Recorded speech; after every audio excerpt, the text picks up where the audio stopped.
สวัสดีค่ะ สวัสดีค่ะ ทักทายได้ค่ะ ขอบคุณนะคะที่เข้ามา Hello Domestic TV Hi how are you น้องมะปรางสวัสดีค่ะ มาคนแรกเลยนะคะ มาคนที่สองสิ Hello Domestic how are you doing โป้งที่หนึ่งอะไรนะคะเนี่ยโป้งที่หนึ่งใช่ไหม ให้กำลังใจจ้า สวัสดีค่ะพี่วันขอบคุณนะคะที่เข้ามาเป็นกำลังใจให้นกนะคะ อ่าน้องมะปรางก็ say hi to domestic TV as well โอเคขออนุญาตดูคอมเมนต์ตรงนี้ตรงไหนดีพี่บ่าวเท่าสวัสดีค่ะสวัสดีค่ะพี่บ่าวเท่าอย่าเพิ่งไปไหนนะคะวันนี้นกปูเสือนะคะก็มานั่งคุยกันก่อนกินน้ำกินท่ากินน้ำกินท่าค่ะได้ยินนกชัดไหมคะภาพชัดเสียงชัดไหมคะช่วยบอกหน่อยนะคะสวัสดีค่ะน้องอุดดี้ขอบคุณนะคะที่เข้ามาก็ลงหรือยังเอ่ยยังเปิดทิ้งไว้นะคะ Big Life thank you Domestic TV เอ่อน้องอุทิศสวัสดีน้องมะปางนะคะแล้วก็สวัสดีพี่บ่าวเทาด้วยค่ะแล้วก็อุทิศ Channel say hello to Domestic TV as well เข้ามาค่ะเข้ามาอ้าวเร่เข้ามาค่ะเร่เข้ามาวันนี้นกรู้สึกร้อนๆนิดนึงเพราะว่านกก็บ้าไปแล้วนะคะใส่เสื้อไหมพรม2 ตัวเลยกลัวหนาวนะคะ ถ้ายังช่วงระหว่างรอเพื่อนๆนะคะก็ภาพสวยไหมคะคนสวยไหมคะแล้วก็เสียงชัดไหมคะลงแล้วนะคะน้องอุดดีลงแล้วโอเค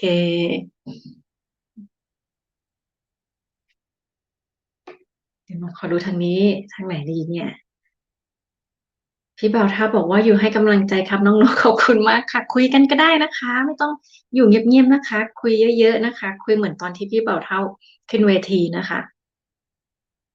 พี่บ่าวเท่าคุยเก่งมากนะคะ แล้วก็พี่บ่าวเท่าก็สวัสดีน้องมะปรางด้วยค่ะ น้องอุดดี้บอกชัดเจนดีขอบคุณมากๆค่ะไม่ยังเวิร์กนะคะเนี่ยไม่ยังเวิร์กพี่บ่าวเท่าสวัสดีน้องอุดดี้ด้วยค่ะอ่าพี่วันสวัสดีค่ะแวะมาทักทายให้กำลังใจกุ๊กสู้ๆขอบคุณค่ะพี่วันมา2 ร่างเลยนะคะแล้วก็มีสติกเกอร์หัวใจกับน้ำขอบคุณค่ะขออนุญาตดื่มน้ำนะคะ เมื่อกี้นกทานข้าวแล้วนกก็สำลักด้วยมันเผ็ดนะคะมันก็เลยยังเหมือนติดคออยู่นะคะเนี่ยอืมพี่บ่าวถ้าบอกเลิฟ 6ค่ะเดี๋ยวนกเอาน้ำไว้ตรงนี้ดีกว่าจะได้ไม่ลืมดื่มนะคะขอบคุณค่ะเลิฟ 6นะคะขอบคุณค่ะอยู่กับนก10 ท่านนะคะนกควรจะได้เลิฟ 10หรือเปล่าเอ่ยวันนั้นมีคนนับนะคะนกก็นึกได้ว่าเอ๊ะนกไม่เคยนับเลิฟเลยนะคะมันควรจะนับบ้างแล้วนะคะก็มินอีทนะคะคุณมินใช่ไหมเอ่ยสวัสดีค่ะคุณมินยินดีต้อนรับนะคะคุณมินน่าจะเป็นครั้งแรกของคุณมินใช่ไหมคะที่เข้ามาเยี่ยมเยียนนกวันนี้สวัสดีค่ะพี่พาสวัสดีค่ะสวัสดีนะคะพี่พาสวัสดีเดี๋ยวนะคะเอ่มสวัสดีพี่พานะคะนก อ่านเม้นต์มีคนบอกน้องอ่านเม้นต์ช้านะน้องอุดดี้ก็สวัสดีพี่มีนด้วยนะคะแล้วก็น้องอุดดี้สวัสดีพี่พาด้วยนะคะน้องมะปรางนะคะก็เลิฟ 8จ้าขอบคุณค่ะเมื่อกี้พี่บ่าวบอกเลิฟ 6ใช่ไหมเลิฟ 8แล้วนะคะขอบคุณมากค่ะใครเลิฟ 7เอ่ยคุณมีนนะคะสวัสดีออดี้ใครคะออดี้อ๋ออุดดี้นะคะน้องอุดดี้นะคะ พี่พาก็บอกว่ากำลังเข้าไปบ้านนกพอดีขอบคุณมากค่ะขอบคุณมากค่ะก็เลยมาเจอนกตรงนี้เลยใช่ไหมคะเอานั่งนั่งกันก่อนนะคะนั่งนกปูเสือไว้ยาวเลยนะคะแล้วก็กว้างด้วยนะคะนั่งล้อมวงกันค่ะมาคุยกันค่ะเลิฟ 9ค่ะขอบคุณค่ะน้องอุดดี้ขอบคุณนะคะ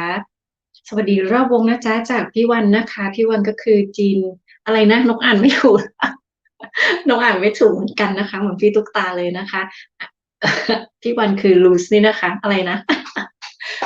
ปียองเหรอคะอะไรนกจำไม่ได้นะคะพี่วันต้องรบกวนพี่วันบอกน้องอีกทีหนึ่งนะคะพี่บ่าวเท่าก็บอกพี่พาคนสวยสวัสดีครับแล้วก็พี่วันก็บอกว่าจากสายดันไม่มีช่องของตัวเองนะคะพี่วันก็คือนี่นะคะจีนเนี่ยนะคะแล้วก็อะไรเนี่ยพี่แอร์ใช่ไหมคะ พี่วานเป็นเอ่อพี่สายดันนะคะจากช่องพี่ตุ๊กตานะคะแล้วพี่พาก็สวัสดีพี่บ่าวเฒ่าด้วยค่ะพี่บ่าวเฒ่าก็สวัสดีพี่จีนคือพี่วันนะคะคุณมีนก็สวัสดีคุณอุดดี้อีกทีหนึ่งนะคะขอบคุณนะคะพี่วรรณภานะคะก็คือคนเดียวกันนะคะช่องปีแอร์อ๋อช่องปีแอร์โอเคโอเคจ้ากับวรรณภาค่ะ ชองปีแอร์ก็คือภาษาฝรั่งเศสนะคะแล้ว LUCE นี่นะคะอ่านว่าอะไรถ้านกอ่านนกก็จะอ่านว่าลูสนะคะเอ่อชองปีแอร์นะคะเป็นยี่ห้อเป็นแบรนด์ใช่ไหมคะเนี่ยจำไม่เคยได้เลยเออคุณกันธรรมานะคะสวัสดีค่ะเลิฟสิบขอบคุณค่ะขอบคุณมากๆค่ะเลิฟสิบนะคะขอบคุณนะคะแล้วก็ยินดีต้อนรับนะคะ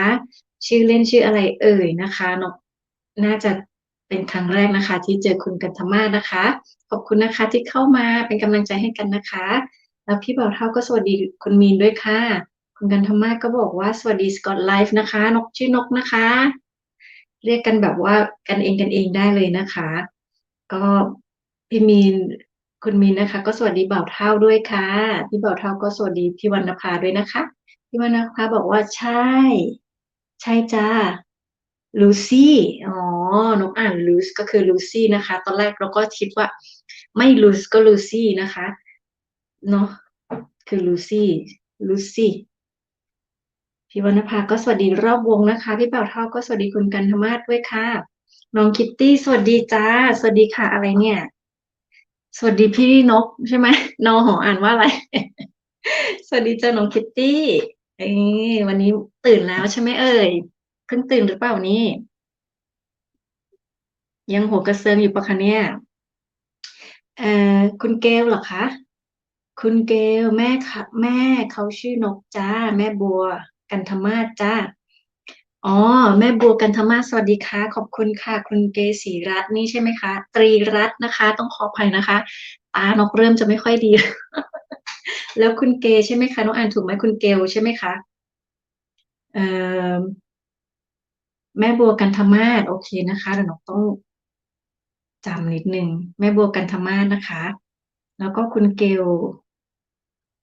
นกเรียกถูกนะคะคุณเกลตรีรัตน์นะคะยินดีต้อนรับนะคะแล้วก็ขอบคุณมากๆที่เข้ามาเป็นกำลังใจให้นกนะคะพี่พาก็เลิฟ 13ค่ะขอบคุณมากค่ะพี่วรรณภาก็เลิฟแล้วก็หัวใจก็เลิฟเหมือนกันใช่ไหม2 อันนี้แปลว่าอะไรเอ่ย ไม่มีนิ้วโป้งนะคะนกอย่างนี้คือเลิฟใช่ไหมคะอย่างนี้คือเลิฟเนาะ I love you ใช่ไหมคะแต่ถ้าอย่างนี้แต่ถ้าอย่างนี้คืออะไรเอ่ยพี่พาก็สวัสดีคุณเกลด้วยนะคะพี่เป่าเท่าก็สวัสดีคุณเกลด้วยค่ะน้องอูดดี้ก็สวัสดีพี่บัวนะคะ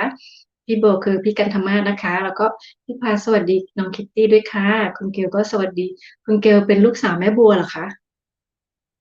อืแม่บัวกันธมาศนะคะ เพราะว่าจะมีพี่บัวอีกคนนึงนะคะ แล้วก็น้องอูดดี้สวัสดีพี่เกลนะคะพี่พาก็สวัสดีคุณมีนด้วยนะคะพี่พาก็สวัสดีคุณกันธมาศก็คือคุณแม่บัวนะคะคุณกันธมาศคล้ายสูงเนินนะคะเกอออะไรนะ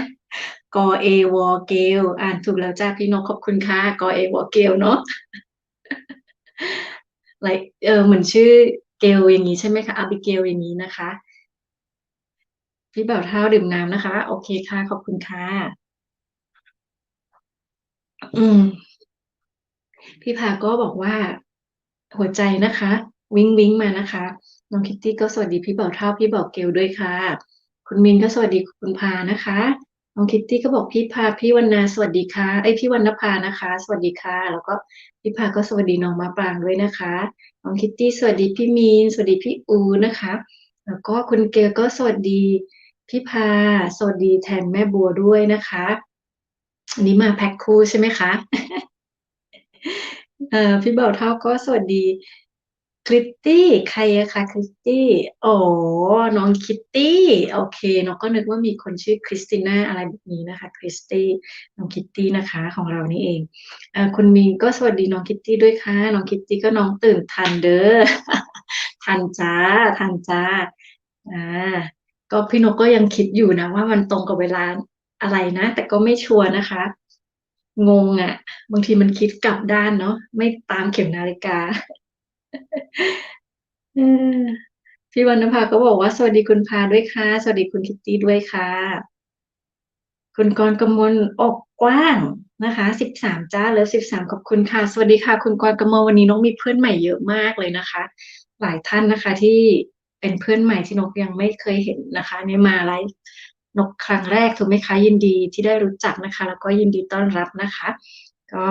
นกนะคะเรียกง่ายๆว่านกนี่แหละค่ะจะเรียกน้องนกพี่นกหรือว่าไอ้นกหรือว่าอีนกก็ได้ นะคะยินดีต้อนรับแล้วขอบคุณมากนะคะที่เข้ามาเป็นกำลังใจนะคะพี่นิดาพี่นิดนะคะสวัสดีค่ะพี่นิดพี่นิดบอกน้องนกคนเก่งนะคะขอบคุณค่ะนกก็พยายามจะเก่งอยู่นะคะก็พี่นิดถ้าพี่นิดจะขึ้นเมื่อไหร่ก็บอกนะคะเดี๋ยวนกจะไปอยู่เป็นเพื่อนพี่กรกมลบอกว่าเขาบอกว่าศุกร์13ไม่ดีแต่ไลฟ์13ดีจ้าขอบคุณค่ะขอบคุณค่ะก็สำหรับนกนะคะเลขอะไรก็ดีหมดนะคะก็เพราะว่า มันอย่างเราอยู่ประเทศไทยเนี่ยเราก็ไม่ได้คิดว่า13ไม่ดีใช่ไหมคะแต่ว่าถ้าเป็นฝรั่งเขาก็อาจอย่างเขาอาจจะคิดว่ามันไม่ดีมันก็เหมือนเลขบางตัวที่คนจีนอาจจะบอกว่าไม่ดีแต่คนไทยก็บอกว่าดีอย่างนี้นะคะก็แล้วแต่ความเชื่อนะคะแต่สำหรับนกแล้วดีทุกวันค่ะไลฟ์13ก็ยิ่งดีใหญ่เลยนะคะตอนนี้ก็โอเคไลฟ์13ดีมากค่ะพี่บ่าวเท่าก็สวัสดีพี่นิดด้วยค่ะ คุณมินก็ให้สู้ๆแล้วก็น้ำดื่มนะคะน้องจะดื่มน้ำเยอะๆจะได้เสียงไม่หายนะคะพี่บ่าวเท้าสวัสดีพี่กรกมลด้วยค่ะพี่กรกมลบอกว่าชื่อหนึ่งนะคะหนึ่งกรกมลอกกว้างหลานสาวนะกันธมาศคล้ายสูงเป็นพี่สาวนางเกลนางเกลสีตรีรัตน์ตายแล้วสงสัยน้องต้องแคปเจอร์ไว้นิดนึงนะคะ โอเคค่ะมากันทั้งครอบครัวเลยนะคะตอนแรกนกคิดว่ามากันเป็นแพ็คคู่นะคะอันนี้ก็คือมากันทั้งครอบครัวเลยนะคะเดี๋ยวนกขอทวนนะคะก็คือแม่บัวนี่คือคุณแม่เอ่อกันธมาศคล้ายสูงเนินนะคะแล้วน้องเกลนี่ก็เป็นลูกสาวคุณแม่น้องกันธมาศน้องเกลก็เป็นลูกสาวคุณแม่บัวกันธมาศคล้ายสูงเนินนะคะแล้วพี่กรณ์กมลอกกว้างก็เป็นเอ่อหลานสาวเหรอคะ อ๋อเป็นหลานสาวนะคะ เป็นหลานสาวของแม่บัวกันทมาศซึ่งแสดงว่าพี่กรณ์กมลกับพี่เกลเป็นญาติกันลูกพี่ลูกน้องกันถูกไหมคะน้องคิตตี้ก็บอกว่าพี่นิดพี่กรณ์กมลสวัสดีค่ะคุณดีเรสสวัสดีค่ะขอบคุณนะคะที่เข้ามานะคะคุณดีเรสให้หัวใจแล้วก็หัวใจแยกหัวใจหัวใจ หัวพูดไม่เถือกแล้วนะคะหัวใจเล็กหัวใจใหญ่หัวใจสีชมพูหัวใจวนนะคะแล้วก็หัวใจ plus นะคะขอบคุณมากๆค่ะเอ่อพี่หนึ่งนะคะคุณหนึ่งกรกมลก็บอกว่าอ๋อหนูชื่อหนึ่งเกิดพศ35ค่ะเกลเกิดพศ36นะกันธรรมาอายุ41จะเข้า42โอ้ยขอบคุณมากนะคะที่แนะนำตัวเองนะคะงั้นก็ต้องเรียกน้องถูกไหมคะ น้องหนึ่งนะคะน้องหนึ่งกรกมลโอ้วันนี้พี่นกต้องจำเยอะมากน้องหนึ่งกรกมลนะคะเป็นลูกพี่ลูกน้องกับน้องเกลนะคะซึ่งน้องหนึ่งก็จะเป็นหลานของน้าบัวนะคะน้าบัวกันทมาศนะคะเอ่อก็ต้องเรียกพี่บัวอยู่นะคะใกล้ๆกันนะคะแต่ก็ขออนุญาตเรียกพี่นะคะเป็นการให้เกียรตินะคะพี่บ่าวเท่าก็สวัสดีคุณเรสด้วยนะคะน้องหนึ่งก็บอกว่า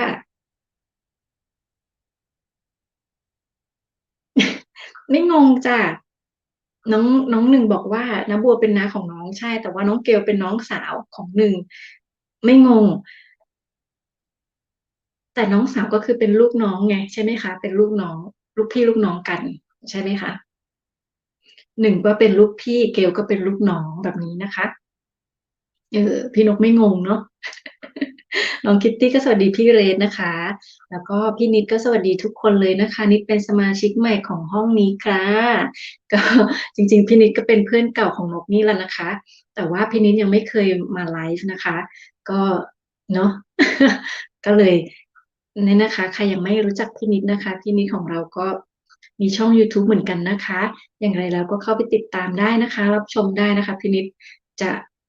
รีวิวของจากเซเว่นนะคะ ของสวยงามนะคะแล้วก็จะมีวิธีเขาเรียกอะไรนะคะเทคนิคนะคะในการดูแลตัวเองนะคะเป็นคลิปสั้นๆก็ลองไปดูได้นะคะไปจับไม้จับมือกันนะคะวันนี้ก็นั่งคุยกันก่อนนะคะแล้วเดี๋ยวก็ไปทำความรู้จักกันหลังจากนี้อีกทีหนึ่งเนาะน้องหนึ่งบอกว่ามาแบบสามแม่ครัวอ๋อสามสาวเลยใช่ไหมคะสามแม่ครัวนะคะเอ่อคุณโจ้ก็มาแล้วนะคะลงแล้วจ้าโอเคค่ะขอบคุณค่ะคุณโจ้ลงพอดีเลยใช่ไหม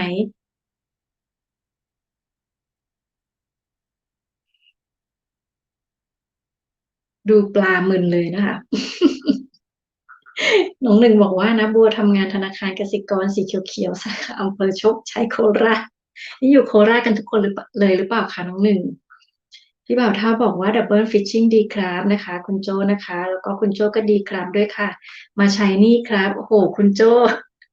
การเป็นหนี้เป็นทุกข์ของคนในโลกนะคะ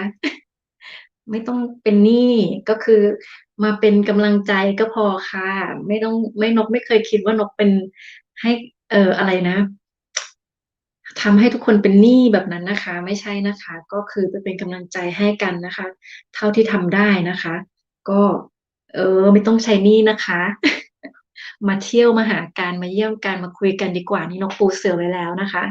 ก็ตักน้ำตักท่านะคะน้ำนี่คือไม่มีไม่มีน้ำฝนน้ำอะไรนะคะน้ำก๊อกนะคะดื่มน้ำก๊อกนะคะมาบ้านนกนี่ดื่มน้ำก๊อกพี่นิดบอกขอบคุณค่ะคิดค่าโฆษณา แหมคิดแบบคุณโจ้อีกแล้วใช่ไหมใช้หนี้นะใช้หนี้เพราะว่าไม่นะคะนกจะไม่คิดว่าเป็นหนี้เพราะถ้านกคิดเป็นหนี้นกจะเป็น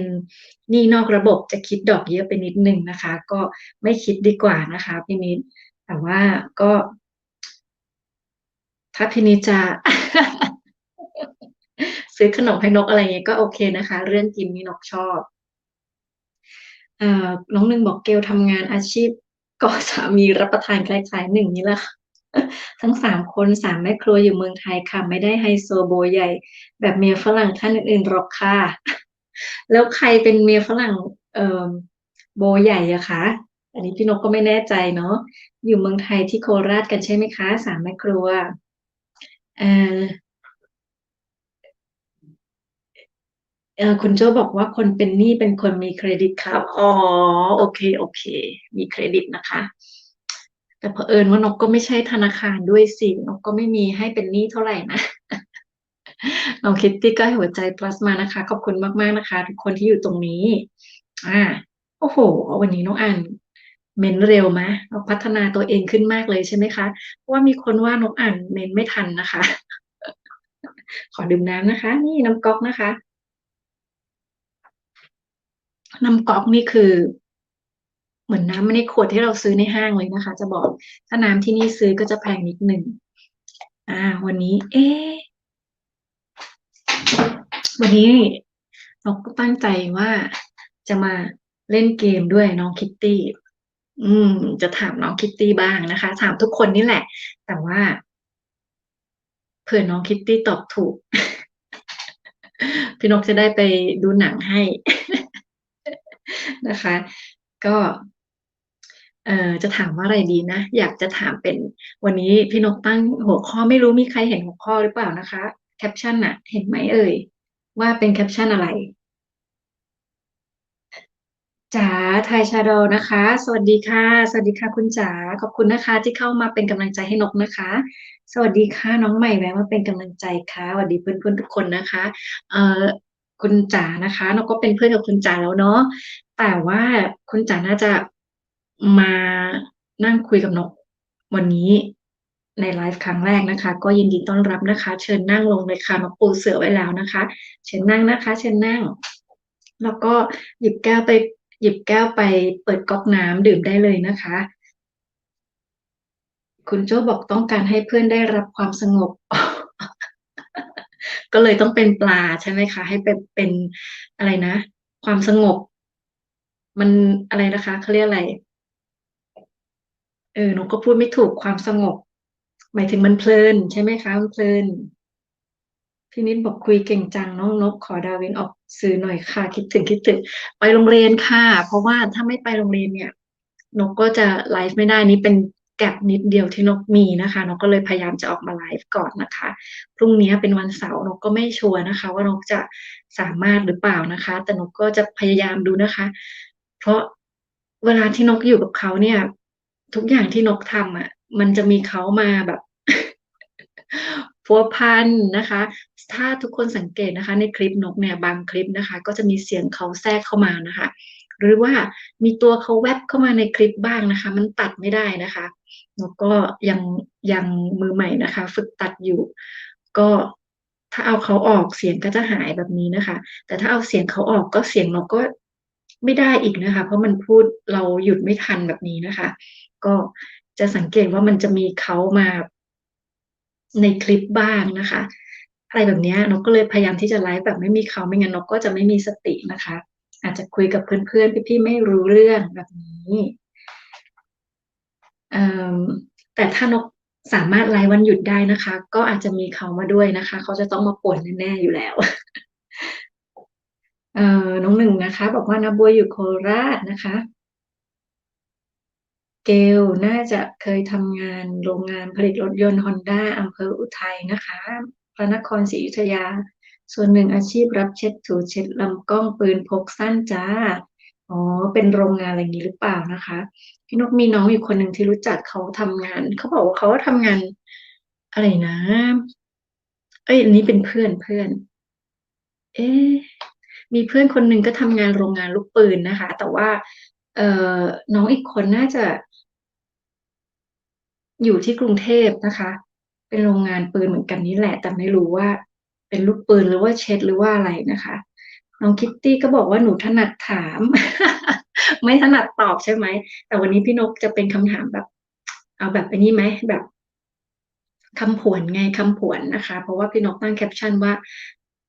เบลอนะคะวันนี้มาแบบเบลอเพราะเมื่อคืนพี่นกนอนตื่นกลางดึกนะคะแล้วก็ไม่ค่อยหลับนะคะเพราะว่าคิดหลายเรื่องมากนะคะ ว่าจะทำอะไรในวันหนึ่งมันทำไม่ทันเอ่อก็เลยวันนี้คิดว่ามันเบลอนิดนึงก็เลยตั้งแคปชั่นว่าเบลอแบบว่ารักแถบนะคะอ้าวใครรู้ว่ามันแปลว่าอะไรทุกคนน่าจะรู้นะเพราะอันนี้มันป๊อปมามันป๊อปมานานแล้วนะคะมันป๊อปปูล่ามานานมากแล้วคุณจ๋าขอบคุณค่ะยินดีนะคะคุณจ๋าอันนี้ดื่มน้ำหรือยังล่ะคะคุยได้นะคะคุยได้นะคะ น้องจะอ่านคอมเมนต์ไปเรื่อยๆก่อนนะคะเดี๋ยวจะตั้งคำถามให้ทุกคนเล่นสนุกกันนะคะพี่บ่าวอุดรนะคะโอ้สวัสดีครับพี่นกบ่าวอุดรสวัสดีค่ะ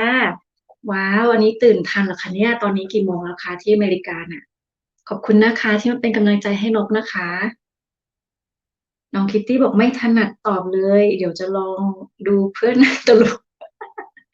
แต่น้องคิตตี้ห้ามเซิร์ชนะเซิร์ชไม่สนุกนะต้องคิดนะเมื่อวานที่พี่นกทายพี่นกก็คิดนะ คุณมีนก็สู้ๆมานะคะขอบคุณนะคะก็ทุกคนสู้ๆเหมือนกันนะคะพี่พาบอกสวัสดีรอบวงค่ะคุณมินก็สวัสดีค่ะเอ้ยไม่ใช่หนูไมมินนะคะอันนี้คนละคนแล้วนะคะไมมินสวัสดีค่ะน้องไมมินยินดีต้อนรับนะคะวันนี้ทำไมน้องมีเพื่อนใหม่เยอะมากๆเลยอะไรคะเนี่ยวันนี้มันวันอะไรมันวันศุกร์ที่13อุ้ยไม่ใช่นะคะวันศุกร์ที่สามวันนี้วันศุกร์ที่3นะคะยินดีต้อนรับนะคะน้องมิ้นนะคะ นั่งค่ะนั่งพี่นกปูเสื่อไว้แล้วค่ะนั่งแล้วก็ไปหยิบแก้วมาแล้วก็ไปเปิดก๊อกน้ำนะคะในซิงก์ก็ได้ในห้องน้ำก็ได้นะคะดื่มได้เลยนะคะน้ำก๊อกค่ะเดี๋ยวพี่นกดื่มให้ดูดื่มมา3 ปีแล้วนะคะยังไม่เป็นอะไรเอ่อบ่าวอุดรนะคะทักรอบวงครับบ่าวอุดรก็สวัสดีพี่พานะคะบอกว่าพี่พารักนะครับน้องคิตตี้บอกพี่จ๋าสวัสดีค่ะแล้วก็สวัสดีพี่บ่าวอุดรด้วยค่ะคุณจ๋าก็สวัสดีค่ะน้องคิตตี้นะคะคุณโจบอกว่าแบบว่ารักเธออือหือเก่งมากเลยคุณโจ แหมวันนี้ตอบได้นะคะแบบว่ารักเธอเนี่ยเลิฟครับขอบคุณนะคะเลิฟใครเนี่ยใช่แล้วนะคะเบลอแบบว่ารักแถบแบบว่ารักเธอวันพฤหัสที่3ครับใช่ครับโอ้เออใช่วันพฤหัสโอ้ยตายแล้วอะไรเนี่ยอ๋อเมื่อกี้มีคอมเมนต์ที่ว่าวันศุกร์13นะคะน้องก็เลยลืมไปเลยว่าวันนี้วันพฤหัสโอ้ยดูดินกนึกว่าวันนี้วันศุกร์ตายตายตายนี่ไงคะเบลอไหมคะเบลอจริงๆโอ้ยพรุ่งนี้อีกวันหนึ่งเหรอเนี่ยตายแล้ว พี่นกทำอะไรผิดไปเนี่ยนกเบลอมากๆเลยนะคะเบลอว่ารักแถบอ่ะทีนี้เดี๋ยวนกขอนึกนิดนึงว่าจะถามคำถามอะไรนะคะเอ่อเอ้าถ้าสมมติว่าน้องคิตตี้ร้องไม่ไหวน้องคิตตี้จะถามคำถามมาก่อนก็ได้นะคะเบาดอนบอกเฝ้านะคะขอบคุณมากค่ะเฝ้าเราก็แวบมาทักบ้างก็ได้นะคะเอานอนเลยค่ะนอนปูเสือนอนเลยค่ะเอ่อเดี๋ยวก่อนนึกก่อนอะไรดีอ่ะดูสิเมื่อกี้นึกได้แล้วลืม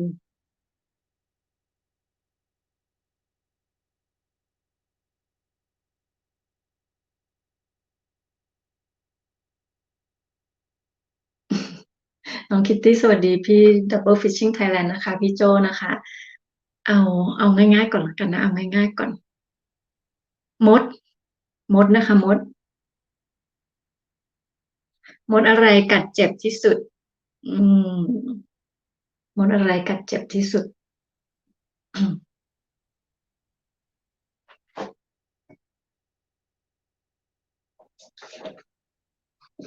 ช่วงระหว่างรอคำตอบนะคะน้องขออนุญาตไปเติมน้ำในห้องน้ำแป๊บนะคะอย่าหนีไปไหนนะคะ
เพื่อนหายนะคะเพื่อนหาย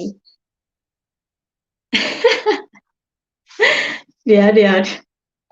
ไหนน้องคิตตี้บอกไม่ถนัดตอบไงคะพี่โจบอกว่าครับน้องนะคะแล้วก็น้องคิตตี้บอกมดทร ไหนบอกไม่ถนัดตอบไงแล้วพี่โจก็ตอบมาแบบเดียวกันเลยนะคะมดทรยิตนะคะมิตรทรยศนี่มันง่ายไปเหรอเนี่ยอ้ออะไรไม่ดีเลยเปลี่ยนคำถามแล้วทีนี้ใครจะมาก่อนเนี่ยใครตอบก่อนเนี่ยโอเคน้องคิตตี้ตอบก่อนนะคะเพราะว่าในเครื่องนี้นะคะก็คือน้องคิตตี้มาก่อนนะให้น้องคิตตี้นะเก่งมากเลยง่ายไปอืม พี่นกว่ามันจะง่ายเกินไปแล้วนี่เนี่ยไม่กล้าถามเลยอ่ะหัวเรื่องค่ะอะไรคะหัวเรื่องไปเซิร์ชมาเหรอคิดถูกครับแต่สระไม่ถูกมดโทรโอ้ยไม่ถูกเอ้าตายแล้วถ้าอย่างนั้นน้องคิตตี้ก็ต้องไปเถียงกับคุณโจแล้วเนี่ยต้องไปไฟท์กันแล้วนะ เปลี่ยนเอาใหม่ไม่เอาไม่เอาคำผวนและง่ายเกินไปเอ่อเอาอะไรดีล่ะเออเอาเมื่อกี้มดนะอันนี้หอยบ้างหอยเอาหอยนะห้ามเซิร์ชนะไม่เอาอ่ะอย่างนี้ก็รู้หมดดีไม่สนุกเลยเอาหอยหอยอะไรเดินได้อืมหอยอะไรเดินได้ห้ามเซิร์ชนะ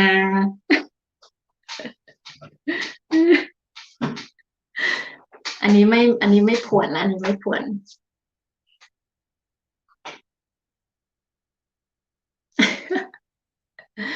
อันนี้ไม่ผิดกฎใช่ไหม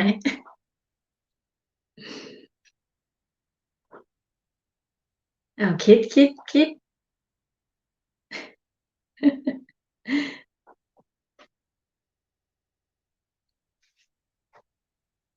ดนานเนาะอ้าวระหว่างคิดไปนะคะพี่นกก็จะพูดอะไรไปเรื่อยๆนะ จะถามว่าพอดีว่านกได้ข่าวที่กรุงเทพนะคะที่กรุงเทพในปริมณฑลอะไรพวกนี้นะคะอันนี้ได้ข่าวมานะคะว่าให้ทุกคนระวังตัวกันในช่วงสถานการณ์ช่วงนี้อยู่เอ่อนกก็ไม่แน่ใจว่ามันเป็นข่าวที่เขา forward กันมาแบบไม่ได้ตามสถานการณ์จริงหรือเปล่าเพราะว่าในความคิดนกตอนนี้ที่เมืองไทยมันสามารถควบคุมสถานการณ์ได้ดีถูกไหมคะ ไม่น่าจะมีแบบต้องมามีข่าวเตือนแล้วว่าตอนนี้สถานการณ์ไม่ดีในกรุงเทพในปริมณฑลอะไรแบบนี้ใช่ไหมคะแต่นกก็เลยไม่แน่ใจว่าเป็นการ forward มาเรื่อยๆโดยที่ไม่ได้ไม่จริงหรือเปล่านะคะก็เลยอยากถามเพื่อนๆที่อยู่เมืองไทยกันนะคะ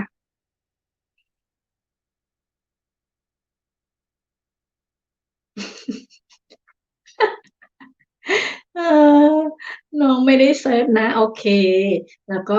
ยานะคะยาสวีเดนสวัสดีค่ะขอบคุณนะคะยาที่เข้ามาเป็นกำลังใจให้นกเชิญนั่งค่ะนกปูเสือไว้แล้วค่ะมานั่งคุยกันมานั่งเล่นกันก่อนนะคะสักแป๊บหนึ่งนะคะยาก็สวัสดีจ้านะคะให้หัวใจมา3 ดวงเลยนะคะพี่วรรณภาบอกหอยย่างนะคะเอ้าทำไมหอยย่างล่ะคะ คุณโจก็บอกผมยกให้น้องคิตตี้ครับผมใจดีโอ้โหขอบคุณนะคะคุณโจให้น้องเนาะแล้วก็บ่าวอุดรบอกว่าทำอาหารเช้าให้ลูกอยู่โอเคได้ค่ะได้ค่ะทำไปฟังไปก็ได้ค่ะน้องคิตตี้บอกขอบคุณค่ะขอบคุณพี่โจนะคะที่สละให้น้องนะคะแล้วก็ยาสวัสดีบ่าวอุดรด้วยค่ะพี่วัฒนภาบอกว่าย่างเท่ากับเดินนะคะหอยย่างเก่งมากเลยไม่ได้เซิร์ชใช่ไหมคะพี่วาน พี่แดงนักร้องใต้ดินสวัสดีค่ะสวัสดีค่ะขอบคุณนะคะที่เข้ามานั่งคุยกันนะคะนกปูเสือไว้แล้วเชิญนั่งค่ะเชิญนั่งยินดีต้อนรับนะคะพี่แดงเอาก็ไม่รู้ใครเป็นพี่แหละ Flower in the kitchen แบบว่ารักเธอมีแต่คนเก่งเนาะรู้หมดเลยอะสวัสดีนะคะแล้วก็ยินดีต้อนรับนะคะคุณ Flower in the kitchen นะคะชื่ออะไรเอ่ยให้นกเรียกง่ายๆเนอะ นั่งนะคะนั่งนกปูเสือนะคะนั่งเลยใครนั่งขัดสมาธิไม่เป็นนะคะขัดสมาธิหรือขัดสมาธิหรือว่าขัดสมาธินะคะนั่งไม่ได้บอกนกนะคะเดี๋ยวนกยกเก้าอี้ให้แล้วก็เชฟหนุ่มสวัสดีค่ะสวัสดีค่ะวันนี้เป็นอะไรกันเนี่ยวันนี้ทำไมทุกคนว่างกันวันพฤหัสวันนี้เจอหลายคนมากเลยนะคะเออขอบคุณนะคะเชฟหนุ่มที่เข้ามาชมนกนะคะนั่งนะคะนั่งนกปูเสือไว้แล้วเออเชฟหนุ่มยังมีไอ้นี่เหลือไหม อะไรน่ะตับหวานนะตับหวานน่ะขอสักนิดนึงนะคะอยากกินมากเลยยาก็ทักทายทุกคนนะจ๊ะยาในสวีเดนนะคะพี่คุณแดงเนี่ยจะเรียกพี่เรียกนกเป็นพี่นกก็ไม่แน่ใจนะคะแต่นกว่าพี่อาจจะเป็นพี่นกนะพี่แดงสวัสดีครับเชฟหนุ่มเลยนะคะพี่นิดก็บอกว่าน้องนกเหลือชั่วโมงการดูเยอะไหมเยอะมากค่ะพี่นิดเยอะมากเยอะมากๆเลย เอ่คือจะว่าง่ายๆถ้าจะคิดเป็นเปอร์เซ็นต์ก็คือแทบจะไม่มีเลยนะคะเป็น0%ก็ได้มั้ง1%อะไรประมาณเนี้ย เพราะว่านั่นเป็นเหตุผลที่นกก็ลองออกมาทำดูนะคะพี่นิดเพราะว่าหลายๆคนก็แนะนำจริงๆอ่ะถ้าให้พูดจากใจนกก็ไม่ได้อยากไลฟ์เลยอ่ะนะแต่ว่าพอเรามันมานั่งคิดดูแล้วมันก็อาจจะจริงนะคะมันก็ต้องทำอ่ะแล้วก็ลองดูนะคะนกก็ลองดูเพราะนกก็เรียนรู้หลายๆอย่างในเวลาเดียวกันเนี่ยค่ะก็แต่ไอการที่ตอนแรกนกก็คิดว่านกจะไม่ไลฟ์เลยนะคะนกก็หยุดมานานคือหมายความว่านกก็ไม่ได้ไลฟ์มานานตั้งแต่ที่นกรู้จากพี่ๆที่เขาแนะนำนะคะ แล้วเวลาที่นกไปดูไลฟ์คนอื่นเนี่ยเขาก็ถามว่านกไลฟ์หรือเปล่านกบอกว่านกไม่ได้ไลฟ์นะคะแล้วจะไลฟ์ไหมนกก็บอกว่านกไม่ไลฟ์นะคะแต่ก็หลายๆคนก็บอกแนะนำให้ทำนะคะอย่างนู้นอย่างนี้ก็เขาก็อธิบายมานะคะนกก็เข้าใจแหละแต่นกก็ยังไม่มั่นใจนะคะด้วยหนึ่งก็คือไม่มั่นใจสองก็คือไม่อยากทำนะคะสามก็คือรู้เลยว่าเวลาด้วยนะคะอยู่กับลูกแบบนี้มันก็ไม่ถนัดไม่สะดวกก็เลยตัดสินใจว่าไม่แต่เผอิญว่าเนี่ย มานั่งคิดดูแล้วมันก็จริงอย่างที่พี่ๆหลายๆคนแนะนำอะนะคะเอ่อว่ามันก็ต้องทำแล้วก็เห็นหลายคนทำก็เลยคิดว่าเราลองทำบ้างดีกว่าแต่จริงๆอะที่มาทำวันนี้ก็มันก็ด้วยความบังเอิญอีกนะคะไม่ได้แบบว่าสุดฤทธิ์นะคะมีแอปแล้วพี่ออนแนะนำให้โหลดแอปมาตั้งแต่นกยังมีแค่100 ซับมั้งคะนกก็โหลดมาแต่นกก็ไม่เคยไลฟ์จนมาดูไลฟ์เพื่อนก็แบบขึ้นมาไลฟ์นะถึงจะไม่มีคนดูหรือว่าถึงจะไม่รู้ว่าพูดอะไรอย่างเงี้ยก็ก็ตั้งนานค่ะนกก็ดูไลฟ์เพื่อนอยู่ตั้งนานนะคะก่อนที่นกจะมาไลฟ์เองแล้วมาไลฟ์เองก็แรกๆที่ไลฟ์ก็ไม่ได้ตั้งใจด้วยแบบเห็นว่าลูกเล่นเกมก็ลองขึ้นดูนะคะลองใช้แอปนั้นดูก็เวิร์กกว่าจะเวิร์กได้ก็15 นาทีแล้วก็มีมาไลฟ์จริงจังก็เพิ่งเมื่อวันศุกร์ที่ผ่านมาที่ว่าตั้งใจจะแพลนว่าจะทำทุกวันเนี้แหละค่ะแต่ก็ได้ทำแค่วันนั้นวันเดียวแล้วก็เว้นไป3 วันนะคะแล้วเนี่ยก็มาทำเมื่อวานกับวันเนี้ยที่ต่อเนื่องนะคะก็จะพยายามต่อเนื่องไปเรื่อยๆนะคะแต่วันเสาร์อาทิตย์นี้นกก็ไม่ชัวร์นะคะเพราะว่าลูกจะอยู่ด้วยนะคะนกเหลือเยอะนะคะพี่นิดเอาง่ายๆค่ะเยอะอะเหมือนเริ่มต้นเลยนะคะตอนนี้คือเริ่มเลย แต่ปัญหาของนกเนี่ยพอนกมาไลฟ์ใช่ไหมคะนกก็จะทำคลิปไม่ทันนะคะก็ไม่อยากจะไลฟ์อย่างเดียวนะคะก็อยากจะทำคลิปไปด้วยนะคะเดี๋ยวก็ต้องมาจัดการชีวิตใหม่อีกว่าจะทำยังไงให้มีคลิปออกมาด้วยนะคะสวัสดีค่ะน้องเจนลงยังน้องเจนลงแล้วใช่ไหมคะขอบคุณนะคะน้องเจนวันนี้ไม่ไปไหนเนาะนั่งเลยค่ะนั่งพี่นกปูเสือไว้เชฟหนุ่มบอกวันนี้เปลี่ยนเป็นแกงกะทิไก่ย่างใส่มะเขือครับโอ้โหมีแต่ของน่ากินนะคะเนี่ยขอสักถ้วยหนึ่งนะคะขอสักถ้วยหนึ่งเอามาสักถ้วยหนึ่งมาวางตรงนี้เลยค่ะวางกลางวงเลยนะคะเพื่อนๆจะได้กินด้วยกันคุณแดงบอกสวัสดีครับยาย่านะคะคุณยายาใช่ไหมคะนกเรียกคุณยายานะคะน้องเจนบอกว่านี่เอาอีกเครื่องเฝ้าอ๋อตั้งแต่ไลฟ์อะไรนะคะตั้งแต่ไลฟ์3อ๋อโอเคแต่มันผิดไม่ได้เครื่องนั้นตอนนี้เอาเครื่องนี้มาต่อให้แล้วค่ะขอบคุณมากค่ะน้องเจนแสดงว่ายังยังอยู่บนเวทีเหรอเนี่ยมีสติมากนะคะพี่นกทำไม่ได้นะเนี่ยพี่นกเปิดทิ้งไว้ไม่สามารถที่จะแบบ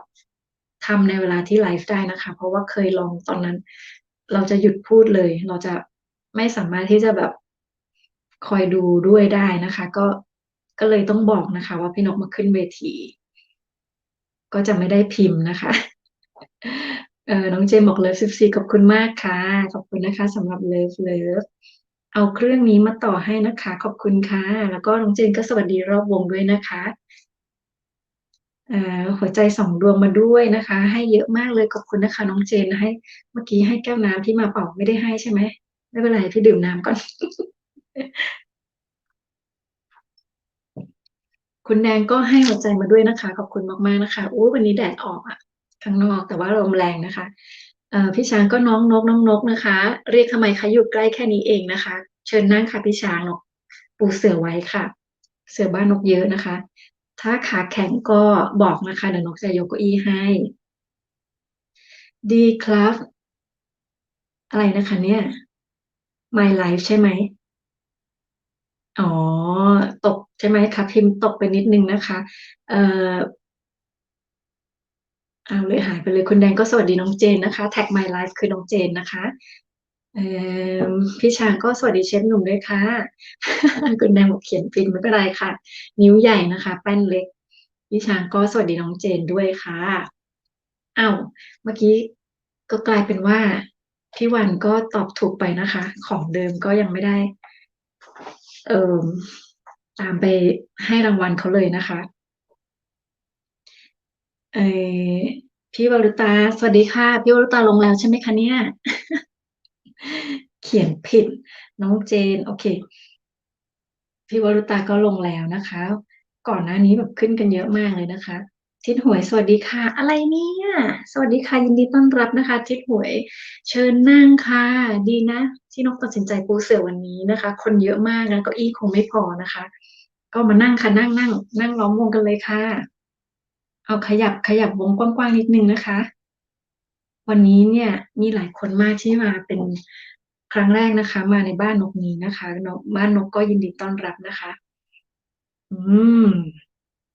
สวัสดีครับเจ้าบ้านนะคะที่ถวยบอกนะคะพี่วรุตาก็สวัสดีทุกๆคนด้วยนะคะให้หัวใจมา2 ดวงแล้วก็สู้ๆนะคะที่ถวยก็สวัสดีพี่วรุตาด้วยครับโอ้โหวันนี้มากันเยอะแยะมากมายเลยนะคะดีใจมากๆเลยทำไมนกคิดถูกเนี่ยถึงแม้ว่าจะเบลอแต่ว่าก็เบลอแบบว่ารักแท็กเนาะ มุกอะไรเนี่ยเชฟหนุ่มบอกสู้ๆครับผมเชฟหนุ่มไปซื้อของเตรียมกลับบ้านเพชรบุรีก่อนนะครับโอเคได้ค่ะเพชรบุรีนี่นะก็ไม่ไกลเท่าไหร่นะคะกลับจากกรุงเทพใช่ไหมคะเชฟหนุ่ม ทิศหวยบอกสวัสดีครับนะคะมาครั้งแรกครับใช่ค่ะวันนี้มีหลายท่านมากเลยนะคะที่เป็นครั้งแรกที่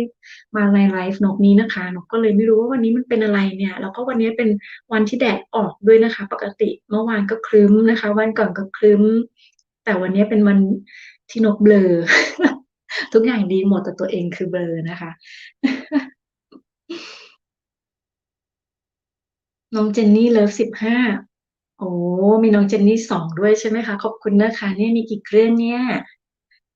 น้องคิตตี้ก็สวัสดีพี่ทิพย์นะคะพี่วรรณภาบอกขอตัวก่อนนะเดี๋ยวเปิดคอมทิ้งไว้ให้นะขอบคุณนะคะพี่วรรณภาขอบคุณสำหรับคำตอบหอยย่างด้วยนะคะเก่งมากๆเลยโอเคสู้ๆค่ะน้องเจนก็สวัสดีทุกท่านรอบวงนะคะพี่นกเจนนี่เครื่องนี้เฝ้านะคะได้ค่ะแล้วอีกเครื่องทำอะไรอะคะอีกเครื่องเมื่อกี้อะเชฟหนุ่มบอกชลบุรีครับอ๋อคนละฝั่งเลยเนอะออกมาตก อืโอเคเดินทางปลอดภัยนะคะอย่าลืมซื้อขนมฝากนกด้วยนะคะอ่ะส่วนแกงไม่ต้องเอากลับบ้านนะคะทิ้งไว้นี่ให้เพื่อนๆกินที่หน่วยบอกเลิฟ 16นะคะขอบคุณมากๆค่ะวันนี้มีเลิฟเยอะมากเลยอะเบลอแบบว่ารักแท้จริงๆนะคะพี่วรุตาก็สวัสดีเชฟหนุ่มนะคะแล้วก็น้องเจนนี่บอกหาข้าวให้ลูกให้ตัวเองทานก่อนได้จ้าได้จ้าก็คงจะเหนื่อยจากการไลฟ์เนาะกินข้าวกินปลาเนาะ พักผ่อนน้องเจนแบบว่าอึดมากนะคะทั้งกลางวันทั้งกลางคืนเลยพี่วรุตาก็สวัสดีทิศหวยด้วยนะคะน้องเจนนี่ก็สวัสดีค่ะท่านคะเอามา3 เครื่องค่ะโอ้ my god 3 เครื่องเหรอคะขอบคุณมากๆนะคะพี่นกมีแค่2 เครื่องก็ว่าเยอะแล้วนะแต่เครื่องเนี้ยจริงๆนะคะเครื่องที่ใช้ไลฟ์อยู่นี่เป็นเครื่องใหม่ที่ซื้อมาเพราะว่าเครื่องนี้มันพังนะคะแต่มันไม่ได้พังซะทีเดียวแต่ว่าคือมันแบบ มันถึงเวลาที่เนี่ยมันจะดับมันจะดับไปเองโดยที่ไม่บอกเราบางทีเวลาที่เราแบบสมมุติเราทำอะไรอยู่ใช่ไหมคะแล้วเราจะเปลี่ยนอย่างสมมุติเราดู YouTube อยู่เราจะเปลี่ยนหน้าจออะไรเนี่ยมันก็จะดับช่วงเวลาที่เราแบบโดนมันอย่างนี้นะคะอยู่สักพักหนึ่งก็เลยตัดสินใจเพราะว่าเนี่ยแหละพอมาทำคลิปทำอะไรก็ไม่ได้นะคะขาดไม่ได้แต่ถ้าตอนอยู่เมืองไทยนี่คือต้องรอให้มันดับไปเลยนะคะดับจนใช้ไม่ได้ถึงจะซื้อใหม่อะ แต่ว่าตอนนี้นะคะไม่ได้เพราะว่ารู้ว่าถ้าเครื่องนี้ดับไปปุ๊บมันจะมีปัญหาแน่ๆนะคะ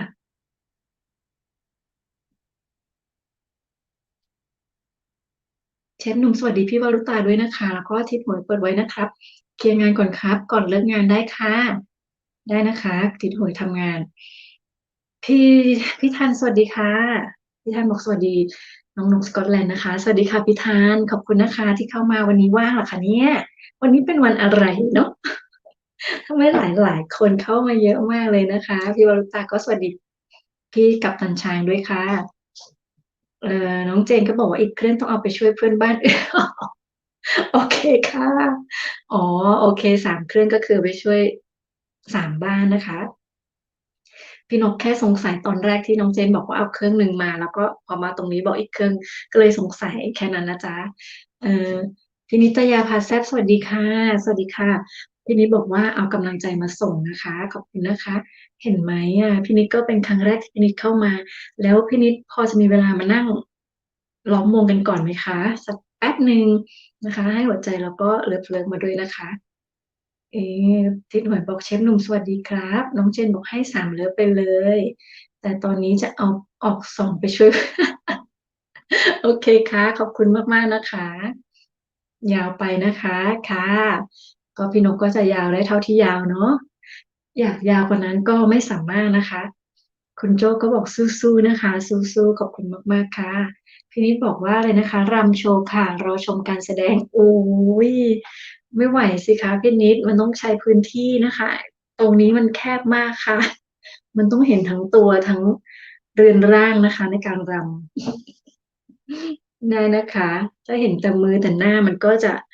ไม่เห็นทีท่านะคะว่ามันอ่อนช้อยแค่ไหน น้องคิตตี้ก็ให้หัวใจมานะคะหัวใจบวกนะคะน้องเจนก็สู้ๆแล้วก็หัวใจบวกด้วยนะคะอยู่จนลงนะคะขอบคุณค่ะน้องเจนกินข้าวก่อนนะแวบมาทักทายได้ส่งหัวใจมาได้นะคะพี่วรุตาก็น้องนกพี่แอบนะคะได้ค่ะไม่ต้องแอบเนาะนอนเลยค่ะนอนเลยเนาะ พี่นิดบอกว่าสวัสดีพี่วรุตาแล้วก็ทุกคนนะคะชื่อนิดนะคะยินดีที่ได้รู้จักทุกคนค่ะอย่าลืมนะคะพี่นิดของเราก็คือพี่นิดาวาไรตี้นี้นะคะลองเข้าไปติดตามได้นะคะพี่นิดนี่ก็เป็นสาวสวยนะคะลูกโตแล้วแต่ว่ายังสวยอยู่นกนี่ไปแล้วแต่ว่าลูกยังเล็กอยู่นะคะพี่วรุตาก็บอกว่าเตรียมตัวนวดค่ะโอเคค่ะได้ค่ะหลายๆคนก็ยังทำงานกันอยู่เนาะ ใช่เนอะนกก็สงสัยวันนี้วันพฤหัสนะคะแต่ทุกคนก็ยังทำงานทุกคนก็ยังแวะมาได้นะคะแต่วันนี้มันเยอะเป็นพิเศษแล้วก็เป็นมีคนเพื่อนๆใหม่ๆเข้ามาด้วยนะคะนกก็ไม่รู้ว่าวันนี้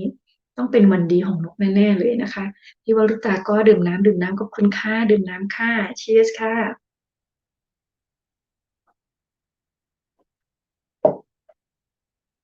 พี่ชัยสวัสดีค่ะพี่ชัยบอกน้องนกสวัสดีครับขอบคุณนะคะพี่ชัย6699นะคะ พี่ชัยก็แวะไปหาเพื่อนๆนะคะรวมถึงนกด้วยพี่ท่านบอกใช้มือถือเปิดได้ทีละคนเปิดคอมค่ะเปิดพร้อมกันได้หลายคนใช่ค่ะใช่นกก็เปิดคอมอยู่นะคะตอนที่นกมาไลฟ์นกก็ยังเปิดเพื่อนๆอยู่ก็เลยต้องบอกเขาว่ามาขอมาขึ้นเวทีด้วยนะคะแต่ถ้า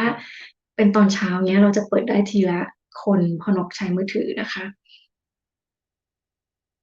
แล้วตอนนี้พี่ทันใช้อะไรอะคะพี่ทันใช้มือถือหรือว่า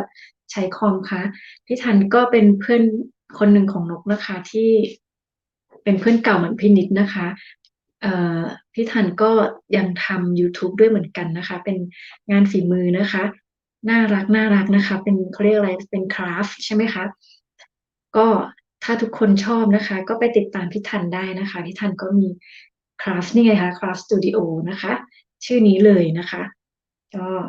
ลองเข้าไปดูไปชมได้นะคะน่ารักมากๆเลยนะคะนกอะก็เป็นคนชอบทำแต่ว่าตอนที่อยู่เมืองไทยเนี่ยนกจะติดงานนะคะทำงานตลอดก็จะสะสมแต่ไม่ได้มีเวลาทำจริงจังนะคะพอมาเที่ยวบ้านแฟนทีก็ซื้อกลับไปนะคะแต่ไม่เคยได้ทำจริงจังเป็นชิ้นเป็นอันนะคะแล้วจนมีลูกก็ยิ่งไม่ได้ทำเข้าไปใหญ่นะคะพอไม่เห็นพี่ทันทำก็อยากทำแต่รู้ตัวนะคะว่าก็อย่างเนี้ย ก็มีลูก1 คนก็เหมือนมีลูกหลายคนเลยนะคะ สวัสดีค่ะ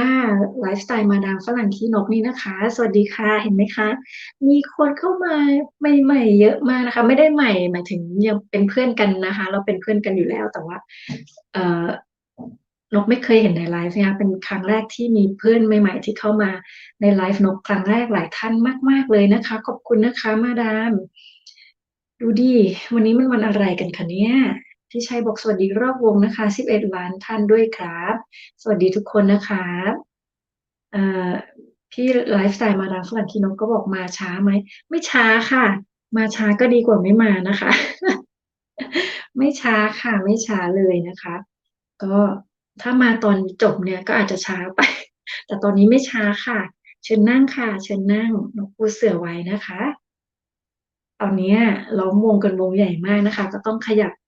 ก้นถอยไปกันนิดนึงนะคะจะได้วงกว้างขึ้นนิดนึงนะคะเป่าดอยก็สู้ๆนะคะสู้ๆบางคนก็เกร็งเกลือกก็นอนไปนะคะบางคนก็นอนฟังก็มีนะคะบางคนก็ทำอะไรไปนะคะแต่ตอนนี้รู้สึกว่าก็เสื่อจะเต็มนะคะเก้าอี้ก็มีนะนั่งสบายสบายเลยค่ะอ๋อพี่มาดามฝรั่งขี้นกบอกเพิ่งเลิกงานนะคะ ไม่เป็นไรค่ะไม่มีปัญหาค่ะเวลาของแต่ละคนมันก็ไม่เหมือนกันอยู่แล้วนะคะมีเวลาเท่ากันก็จริงแต่มันทำอะไรไม่เหมือนกันสักอย่างนะคะแต่ละคนนะคะก็เข้าใจเพียงแต่ว่าวันนี้นะคะนกมีเพื่อนใหม่ๆเข้ามาเยอะมากนะคะเพื่อนที่ไม่ได้นกไม่เคยเจอในไลฟ์สดนะคะ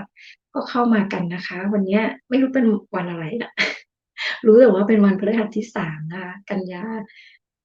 อืมวันนี้นกก็เบลอคิดว่าวันศุกร์นะคะ คุณโจ้บอกนะคะไม่งั้นนกก็ไม่รู้เนี่ยมาดามฝรั่งที่นกก็บอกสวัสดีคุณชายด้วยค่ะคุณชัยใช่ไหมคะพี่ชัยใช่ไหมคะ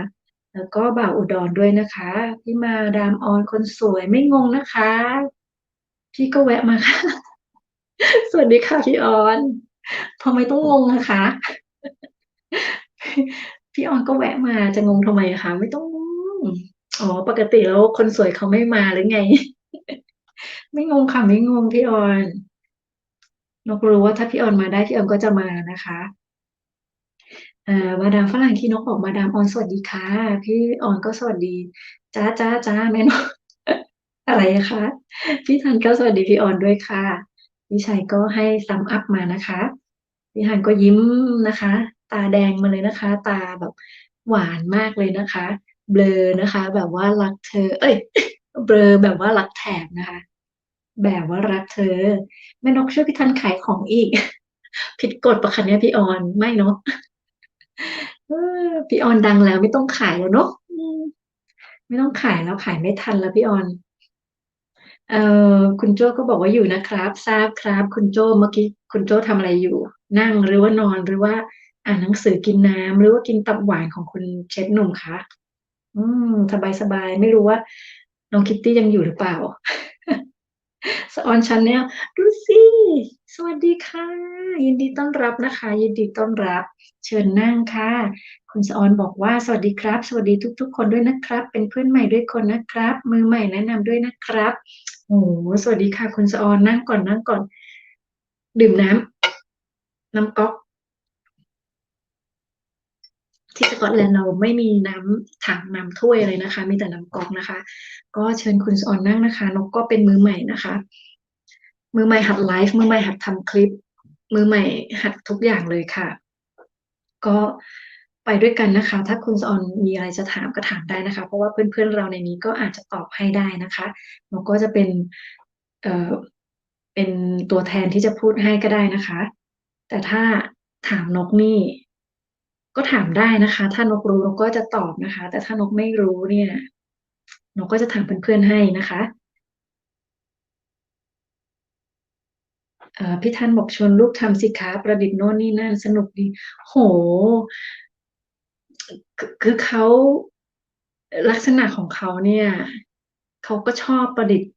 บ้างนะคะแต่เขาก็จะทำอะไรที่แบบผู้ชายนะคะไม่ค่อยมีอะไรแบบผู้หญิงอ่ะก็ตอนแรกนะคะเราก็ตอนแรกก็ตอนที่เขาเล็กกว่านี้นกนึกว่าเขาค่อนข้างจะไปทางผู้หญิงนะคะแต่ไม่ได้หมายความว่าจะเป็นตุ๊ดอะไรแบบนี้นะแต่ว่าจะชอบอะไรแบบผู้หญิงด้วย แต่ตอนนี้มีความรู้สึกว่าเขา ไม่ชอบนะคะเขาชอบเล่นกับแดดดีเขาชอบทำอะไรที่แบบเขาชอบเขียนหนังสือเขาชอบอะไรที่แบบออกจากทฤษฎีวิชาการนะคะแต่ว่าตรงข้ามกับนกชอบทำนกไม่ค่อยชอบทฤษฎีนะคะนกก็ชวนเขาทำบ้างอะแต่ว่ามันไม่ค่อยสำเร็จนะคะไม่ค่อยมีความรู้สึกว่าเขาไม่ค่อยให้ความร่วมมือนะคะแล้วเขาก็ชอบเหมือนชอบขัดใจนกอะ เหมือนแบบว่าถ้าเราให้ทำแบบนี้เขาจะทำแบบนั้นนะคะถ้าเราบอกว่างั้นไม่ต้องทำเขาก็จะแบบทำแบบนี้นะคะนกก็เลยรู้สึกว่าเขาบางทีเขาอยากพยายามอยากจะกวนนกนะคะพี่ธันก็บอกว่าน้องๆน่ารักเนอะน้องออนขายของกันไปค่ะแวะมานะคะกลับช้ากลับเร็วแต่กลับทุกบ้านนะคะโอ้เห็นไหมคะนี่นะคะก็อย่างที่นกบอกไปเมื่อวานนะคะจับมือนะคะจับมือกันก็คือจับแล้วห้ามปล่อยนะคะจับแล้วไม่มีปล่อยนะคะ นกก็เช่นเดียวกันนะคะจับแล้วจริงๆอ่ะก็อยากจะบอกทุกๆคนนั่นแหละว่าจับมาเนาะมันจับง่ายแต่มันก็ปล่อยง่ายเหมือนกันนะคะก็เลยอยากจะบอกเพื่อนๆทุกคนว่าจับแล้วจับให้แน่นนะคะดีกว่าเนาะจับแล้วจับให้แน่นนะคะมันยาวนานกว่านะคะเออมาดามฝรั่งคีนกบอกทักทายเพื่อนๆทุกคนนะคะ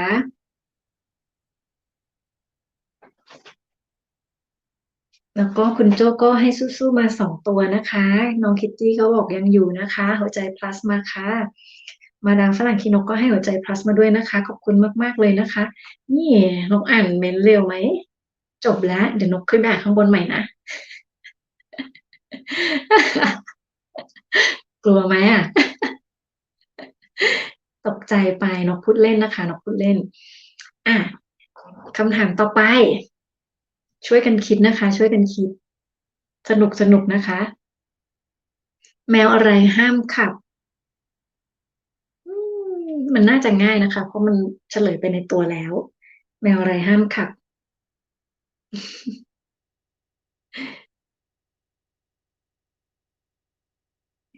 แมวอะไรห้ามขับเอาใครที่นอนอยู่ก็ตื่นมาก่อนนะคะตื่นมาช่วยคิดนิดนึงนอนคิดก็ได้นะคะนอนคิดก็ได้เวลาที่นกไลฟ์ไปกินน้ำไปนกก็จะอยากเข้าห้องน้ำนะคะเนี่ย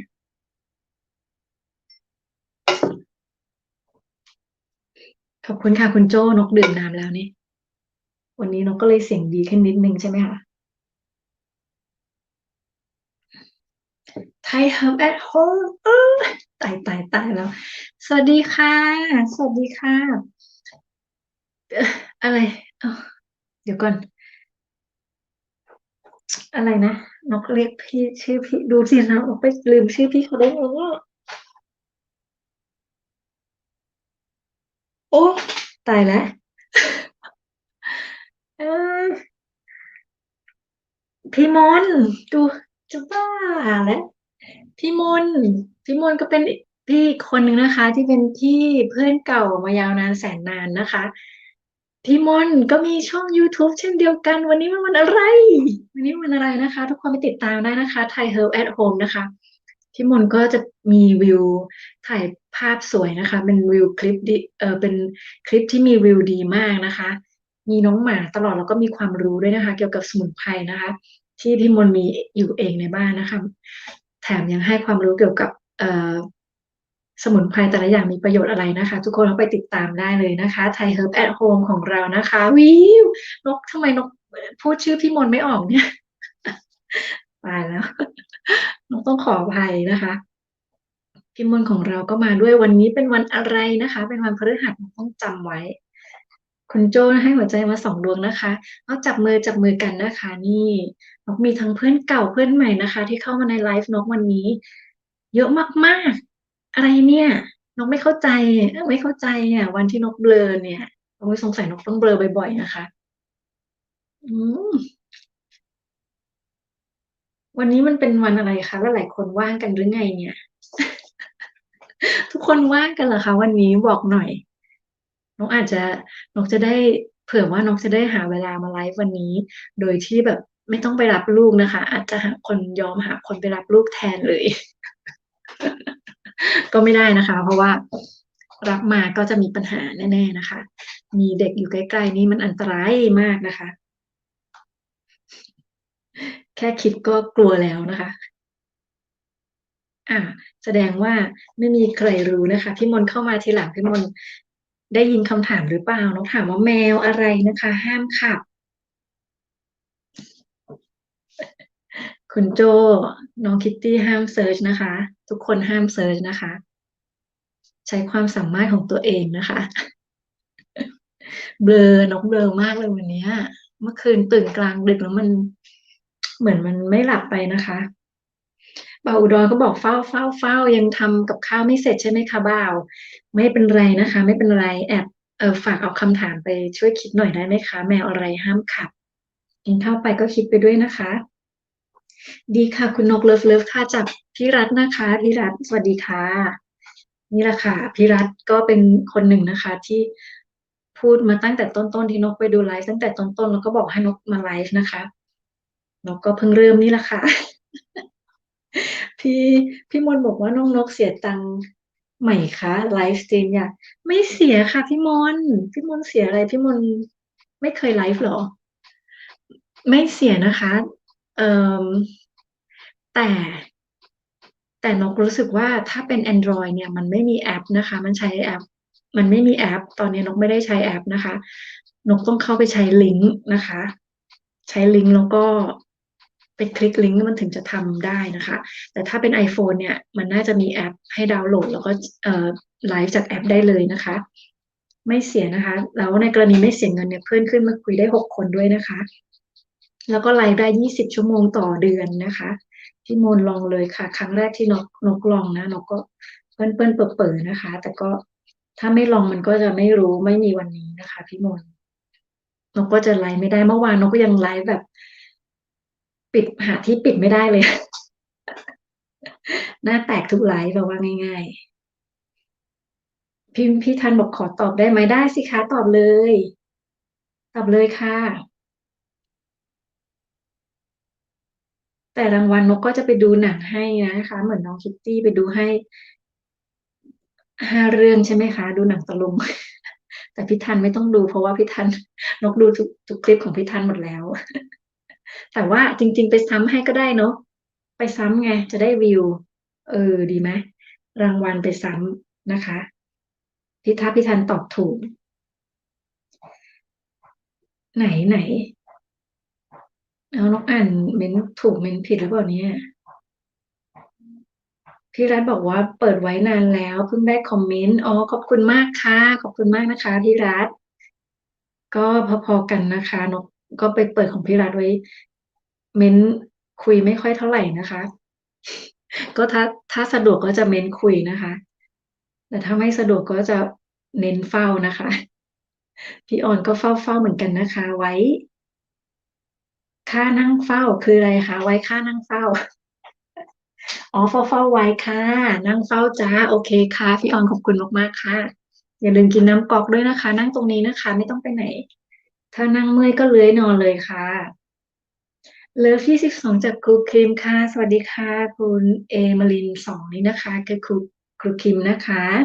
ขอบคุณนะคะครูคิมพักนี้ครูคิมไม่เห็นไลฟ์เลยเนาะหรือว่าไลฟ์ตรงกับนกเปล่าแต่ว่าปกตินกก็รับรูปกลับมาก็ยังเจอครูคิมนะคะแต่ครูคิมน่าจะเบรกนะคะพี่พี่รัฐก็สวัสดีบ่าวอุดรด้วยค่ะครูคิมบอกสู้ๆนะคะสู้ค่ะสู้ค่ะ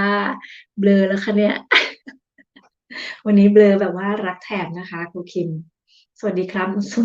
037ใครไม่รู้ในนี้ไม่มีใครรู้นะคะครูคิมอย่างเงี้ยอะไรคือ037แต่ก็ไม่แน่เนาะแต่ก็ไม่แน่เขาอาจจะรู้แต่เขาไม่รู้ว่ามันเกี่ยวอะไรกับนกนะคะพี่มนบอกว่ายังไม่เคยพี่มนลองได้นะคะพี่มนลองได้เดี๋ยวพี่มนก็ พี่มนถ้าพี่มนติดอะไรนะคะพี่มนก็ข้อความมาหานกก็ได้ค่ะถ้าจะให้นกช่วยอะไรนะคะนกก็ทำมาตั้งแต่เริ่มเนี่ยแหละค่ะแต่ว่าส่วนมากนกจะใช้ Prism นะคะแต่วันเนี้ย2 วันเนี้ยนกใช้ไม่ได้นะคะนกก็เลยมาลอง StreamYard ก็มันใช้ได้ก็เลย ต้องใช้สตรีมยาร์ดนกคิดว่านกใช้พริซึมไม่ได้แล้วนะคะไม่รู้ว่าอาจจะเป็นเหตุผลของเจ้านายเรานี่นะคะนกก็ได้ยินมานานแต่นกก็โดนไปด้วยแต่มันโดนคนละแบบนะคะมันไม่ได้ขึ้นข้อความเดียวกับแบบที่พี่คนอื่นเขาโดนนะคะมันแค่ให้นกกลับไปดูที่ YouTube อะไรแบบเนี้ยแต่นกก็ไม่กลับหรอกเพราะนกรู้ว่ามันก็คงไม่ได้อะไรเพราะนกไม่มีทรัพย์ถึงพันนะคะวันนี้นกก็ลองสตรีมยาร์ดมันได้นกก็เลยใช้สตรีมยาร์ดไปนะคะ พี่รัฐก็สวัสดีเอมรีนด้วยนะคะคุณคิมนะคะแล้วบ่าวอุดรก็เลิฟเลิฟนะคะขอบคุณนะคะพี่รัฐสวัสดีคุณไทยนะคะคุณไทยไทยเฮิร์บแอทโฮมนะคะคือพี่มนต์นะคะก็ทำความรู้จักกันได้นะคะเพื่อนใหม่เพื่อนเก่าของนกวันนี้เยอะมากเลยนะคะเออนะคะวันนี้ดีมากที่นกปูเสือนะคะทุกคนจะได้นั่งกันแบบหลายๆคนนั่งด้วยกันได้นะคะคุยกันเลยค่ะนั่งคุยกันนะคะสนุกสนานจับมือกันค่ะแต่จับแล้วห้ามปล่อยนะคะ พี่มนต์ก็บอกว่าจริงดีเดี๋ยวจะลองดูนะคะน่าหนุกลองค่ะลองถ้าสมมติว่าเดี๋ยวถ้าหนุกสะดวกแล้วพี่มนต์ต้องการเนี่ยเราก็จะไปขึ้นเป็นเพื่อนก็ได้นะคะลองดูว่ามันแต่ว่าสตรีมอย่างหนกรู้สึกมันจะดีเลย์นิดนึงแต่มันก็อย่างอื่นมันก็โอเคอะค่ะแต่ว่าถ้าขึ้นหลายคนเนี้ยมันอาจจะดีเลย์บ้างคุยทับกันบ้างอะไรแบบนี้นะคะมันอาจจะไม่สะดวกเหมือนเอ่อแบบอย่างปริซึมเนี่ยนกรู้สึกว่ามันไม่ค่อยดีเลย์นะคะมันโอเคหรือมันอาจจะเป็นเพราะเราพูดคนเดียวด้วยหรือเปล่าแต่พอพูดหลายคนมันก็เลยแบบดีเลย์นิดนึงนะคะ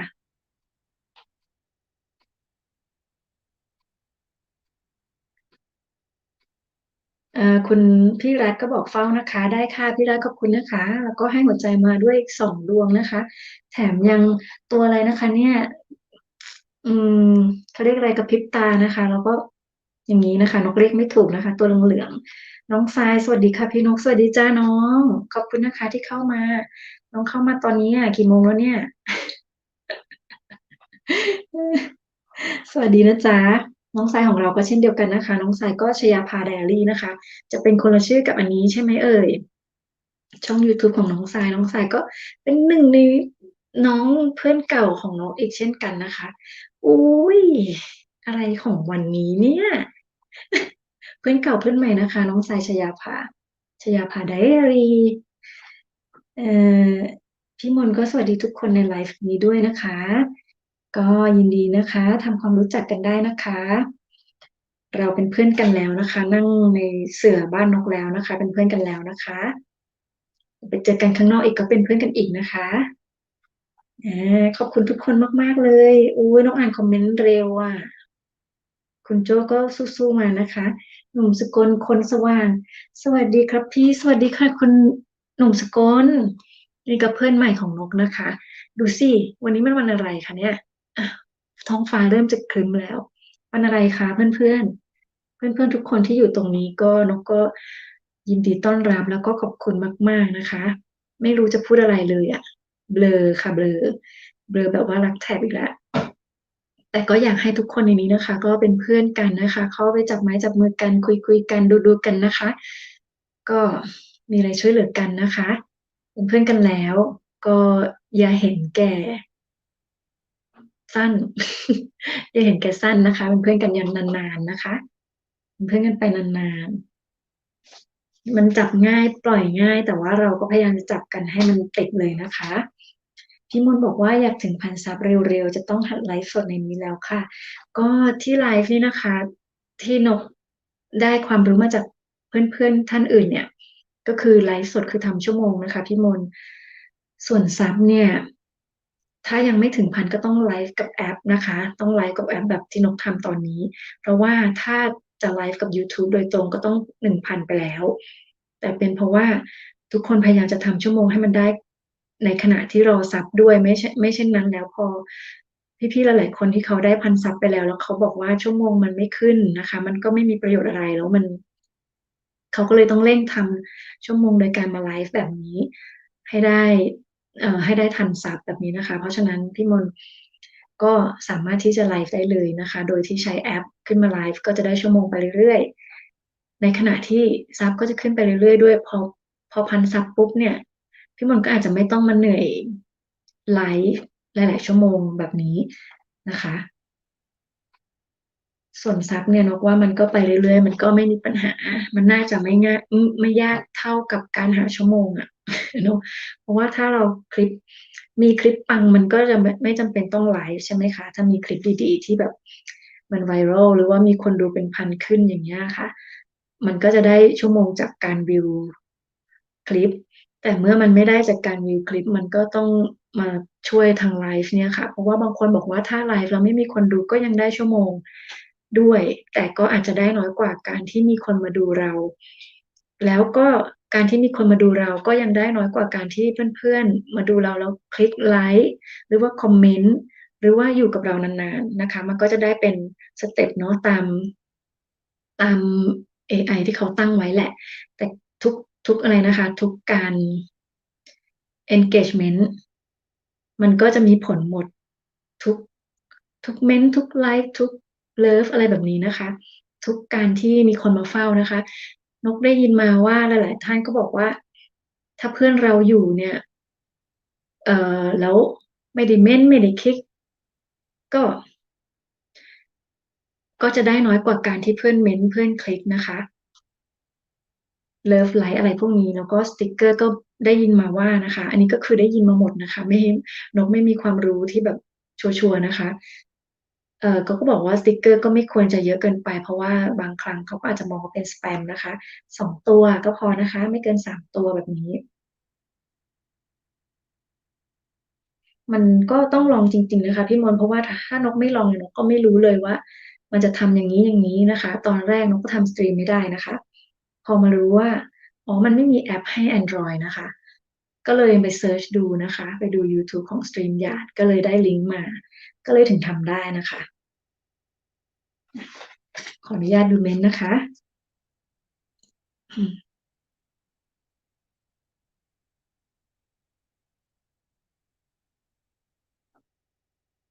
หนุ่มสกลบอกว่าผมชื่อก๊อฟครับหนุ่มสกลคนสว่างสวัสดีค่ะคุณก๊อฟขอบคุณมากๆนะคะที่บอกชื่อเล่นนะคะเนี่ยอีกเรื่องหนึ่งนะคะนกก็พูดทุกไลฟ์เลยว่านกก็อยากจะเพิ่มชื่อนกไปในชื่อช่องนะคะเพราะว่าเวลาไปเมนเพื่อนเนี่ยเพื่อนก็จะถามว่าชื่ออะไรนะคะแต่ถ้านกมีชื่อนกเขาก็จะเรียกถูกเลยนะคะว่านกนะคะแต่ว่าก็ด้วยความที่ว่านกสกอตไลฟ์นกก็ไม่รู้ว่า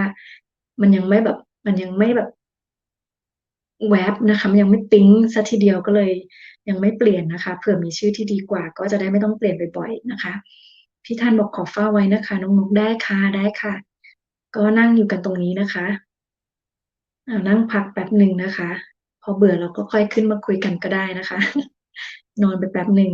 พี่ท่านบอกล้างจานแป๊บได้ค่ะได้ค่ะก็ต้องทำนู่นทำนี่เนาะนกก็เข้าใจนะคะคุณก๊อฟก็บอกว่าสวัสดีครับพี่ๆทุกคนนะครับ น้องสายก็บอกว่าทำไมพี่นกมีเสน่ห์จังอุ๊ยขอบคุณนะคะมันเป็นคำชมที่มันแบบ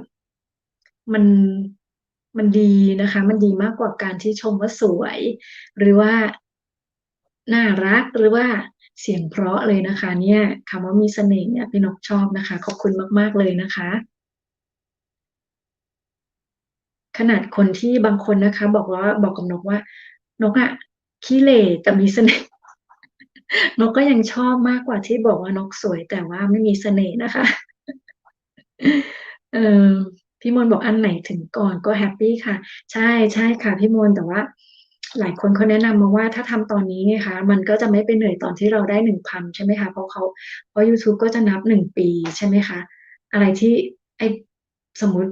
พี่มนต์ได้1,000วันนี้เนี่ยแต่พี่มนต์ได้ชั่วโมงไม่ถึง4,000ชั่วโมงเอ่อพี่มนต์ก็ต้องรีบทำภายใน1 ปี ให้มันได้4,000ซึ่งนกเคยคำนวณนะคะถ้าเราไม่ทำอะไรเลยนอกจากไลฟ์เนี่ยเราต้องไลฟ์วันละ100 ชั่วโมงเลยมั้งคะเนี่ยนึกออกไหมคะมันเยอะมากๆแต่คือแต่มันก็ถูกแหละค่ะว่าอะไรมาก่อนก็แฮปปี้เพราะแต่แค่ถ้าเรารอให้ถึง1,000มันก็จะเหมือนว่าเราจะต้องมาแบบมาสปีดเอาทีหลังแล้วมันจะเหนื่อยนะคะแต่ตอนนี้ถ้าแบบว่าไลฟ์วันละชั่วโมง2 ชั่วโมงนะคะทุกวันมันสะสมไปพอพี่ได้1,000ปุ๊บพี่ก็สามารถสร้างรายได้ได้เลยโดยที่ครบ1,000 ซับครบชั่วโมงมันก็ไม่ต้องไปแบบทำอะไรแบบใกล้ๆให้มันเหนื่อยไงคะก็ทำเรื่อยๆเฉยๆแบบนี้ไงคะ ตอนนั้นนกรู้ตั้งแต่นกสับเท่าไหร่พี่โอนให้แอปนี้มาตอนนกประมาณ200มั้งนะคะก็ยังไม่ได้ทำนะคะนกมาเริ่มทำนี่ตอนเนี้ยไม่กี่วันนี้เองนะคะเมื่ออาทิตย์ที่แล้วใช่ไหมแต่นกก็ทำเรื่อยๆเหมือนกันนะคะเพราะว่านกก็มีภารกิจมีลูกมีอะไรนกก็ไม่อยากจะให้ทุกอย่างมันแบบกดดันนะคะก็จะทำเต็มที่เท่าที่เราทำได้ค่ะเอครูคิมก็บอกว่ายาวๆน้อง037ขอบคุณค่ะยาวค่ะยาวไปเลยเนาะ ยาวเมื่อวานนี้นะคะนกปิดไลฟ์ไม่ได้นกนึกว่าจะเอาโทรศัพท์ไปรับลูกแล้วด้วยนะคะเนี่ยพี่น้องสายก็สวัสดีพี่ทันด้วยนะคะพี่ทันก็น่าจะได้ยินอยู่นะคะเพราะว่าล้างจานอยู่นะคะชีวิตแม่บ้านนะคะคุณโจ้ก็ให้เลิฟมานะคะหัวใจพลัส2 ดวงขอบคุณนะคะคุณโจ้ไปก่อนครับเอาโอเคค่ะดื่มน้ำก่อนไปนะคะที่ว่างค่ะมีที่ว่างที่เสือตอนนี้ละ คุณโจ้ของเราไปแล้วนะคะคุณโจ้ก็อย่างไรแล้วก็ใครว่างๆก็ไปติดตามคุณโจ้นะคะคุณโจ้ก็จะเปิดเพลงเพลินๆให้ทุกคนได้ฟังนะคะนอนเสือนี้ก็จะหลับได้สบายเลยนะคะคุณโจ้ก็ขอบคุณมากนะคะคุณโจ้ที่เข้ามาเอ่อมานั่งนอนคุยกันนะคะแล้วก็เดี๋ยวพบกันใหม่นะคะพรุ่งนี้นะคะ น้องสายก็บอกว่าความรู้แน่นจริงๆพี่นกก็ไม่ได้แน่นนะคะพี่นกก็ได้ยินมาจากเพื่อนๆนี่แหละเนาะหลายๆคนก็มาแนะนำมาให้ความรู้นะคะก็มาบอกกันมาอะไรกันนี่แหละพี่นกก็จำมาแล้วก็มาบอกต่อนะคะคุณก๊อฟก็บอกว่าอาบน้ำก่อนนะครับพี่นกได้ครับผมคุณคุณก๊อฟอยู่ที่ไหนเนี่ยบอกได้ไหมเอ่ยเอ่พี่มนต์ก็บอกว่าดีค่ะน้องนกขอบคุณข้อมูลนะคะยินดีค่ะพี่มนต์อย่างที่บอกนะคะถ้าเกิดอย่างไรแล้วก็ส่งข้อความมาได้นะคะอือหือนกเก่งนะอ่านคอมเมนต์จบแล้วอะ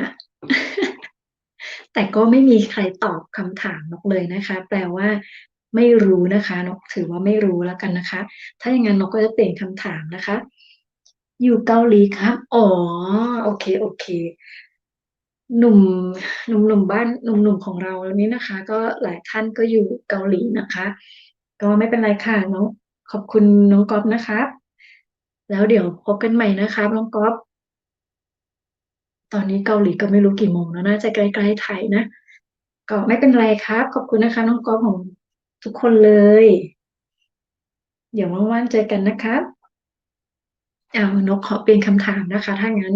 แมวยังอยู่ที่แมวนะคะเมื่อกี้แมวอะไรเอ่ยอะไรนะเมื่อกี้แมวอะไรห้ามขัดใช่ไหมคะ ทีนี้ถามใหม่แมวอะไรอยู่ใต้ดินอืมแมวอะไรอยู่ใต้ดินนกขออนุญาตแวะไปนิดนึงนะคะเดี๋ยวกลับมาขอคำตอบนะคะ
นานไหมคะ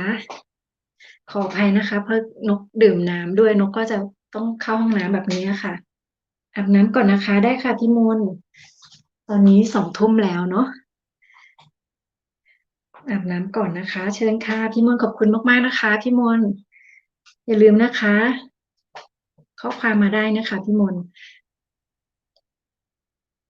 แล้วก็ฝากเพื่อนๆไปติดตามพี่มนต์ด้วยนะคะอย่าลืมนะคะจับมือกันไว้นะคะ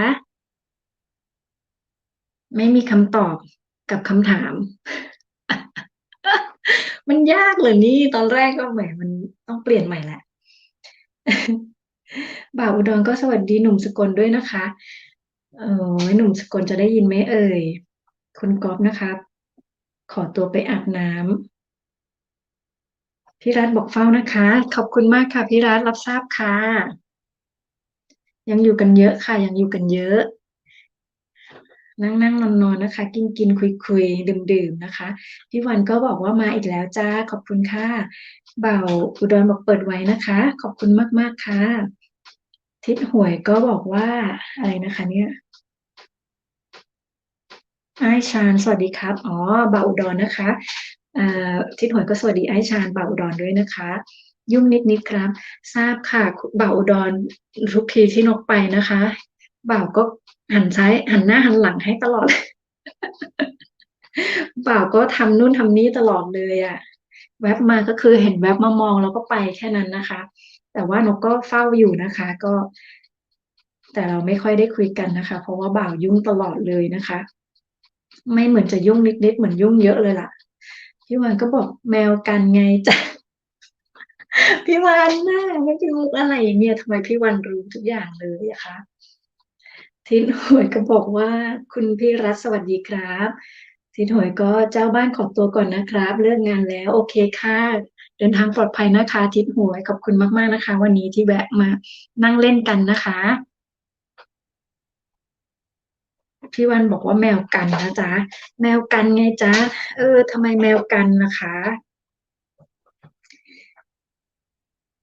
กลับห้องก่อนนะคะฝนตกแรงมากๆดูแลตัวเองด้วยนะคะทิศหวยเพราะว่าถ้าขับรถก็ขับดีๆนะคะ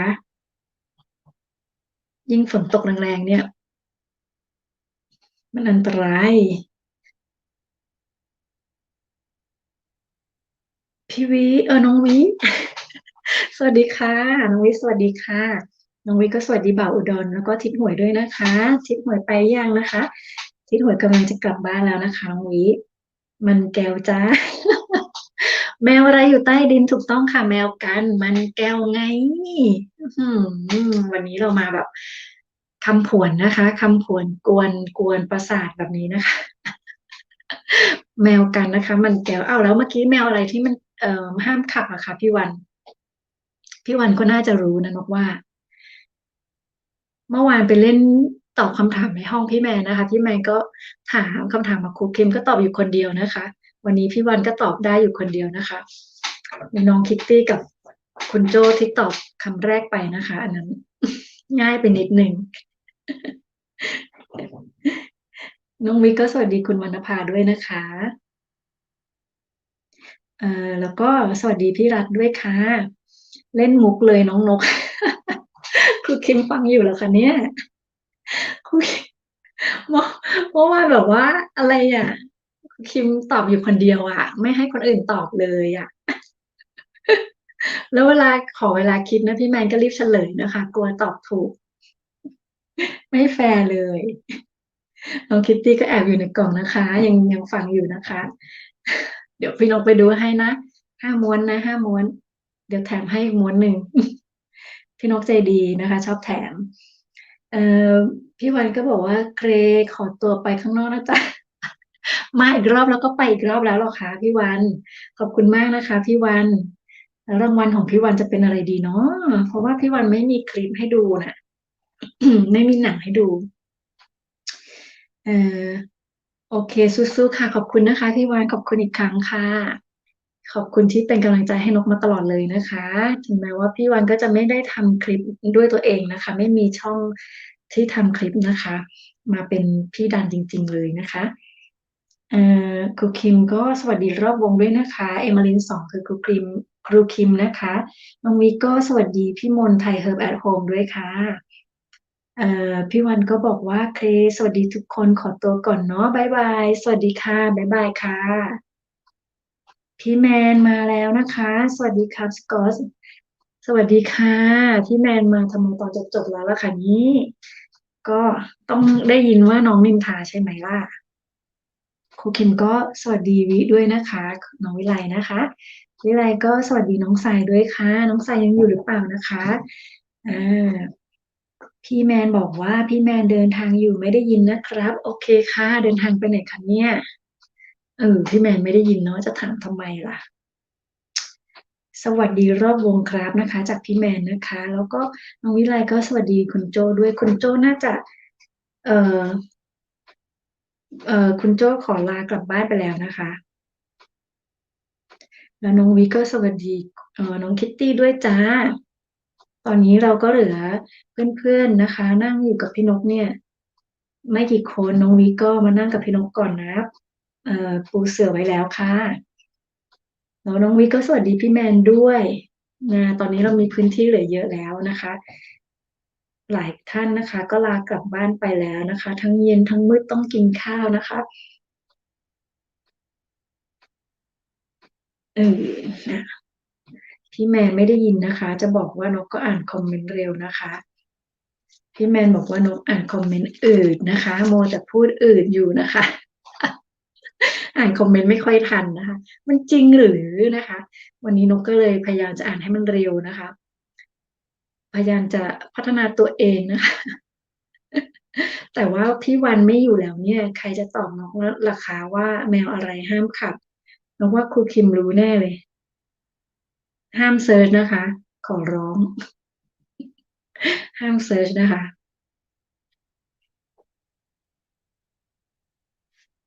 ถ้าครูคิมนั่งเมื่อยก้นแล้วก็นั่งเก้าอี้ได้นะคะนกมีเก้าอี้อยู่นกไม่ได้ข้ามเมนใครนะคะวันนี้สนุกสนานมากเลยนะคะก็สนุกมากๆนะคะที่มีเพื่อนๆเข้ามารับฟังรับชมเข้ามานั่งคุยกันนะคะเข้ามาเล่นกันนะคะสนุกสนานน่ะเข้าออกก็สนุกนะคะเนี่ย มานั่งเมื่อยก้นเราก็ไปนะคะแล้วก็ไปแล้วคิดถึงก็กลับมานะคะแหมนกนึกว่าตอนนกตื่นขึ้นมานกนึกว่าวันนี้นกจะไม่ไหวแล้วนะคะแต่นกก็คิดว่าไม่ได้นะคะนกก็จะต้องทำถึงแม้ว่าจะเบลอนะคะแล้วมันก็เป็นวันที่ดีจริงๆด้วยนะคะที่มีเพื่อนเข้ามาเยอะมากนะคะพี่นิดบอกว่าขอบคุณน้องนกมากๆนะคะพี่ขอตัวทำภารกิจก่อนค่ะได้ค่ะขอบคุณค่ะพี่นิดขอบคุณนะคะไว้เข้ามาใหม่นะคะเดี๋ยวพรุ่งนี้นกก็จะมาอีกนะคะนกก็หวังว่าจะไม่มีอะไรนะคะเมื่อวานนี้นกนึกว่านกก็จะไม่ได้มาแล้วนะคะเพราะว่าคุณแม่โทรมานะคะก็แต่ว่าเผอิญว่าเขาก็วางไปก่อนนะคะก็เลยได้ไลฟ์นะคะ นกก็ทุกวันนกก็กลัวอะไรที่มันเข้ามาใหม่ๆแบบนี้นะคะที่มันจะมากระทบกับรูทีนของเราที่เราวางไว้ซึ่งมันไม่มีแก็บเลยนะคะมันไม่มีแก็บเลย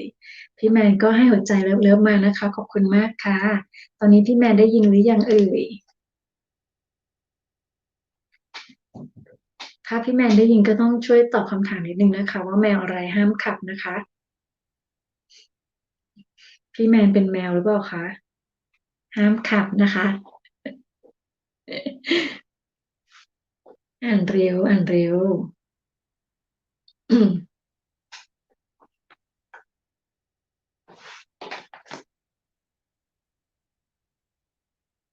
แคปไปนิดนึงนะคะ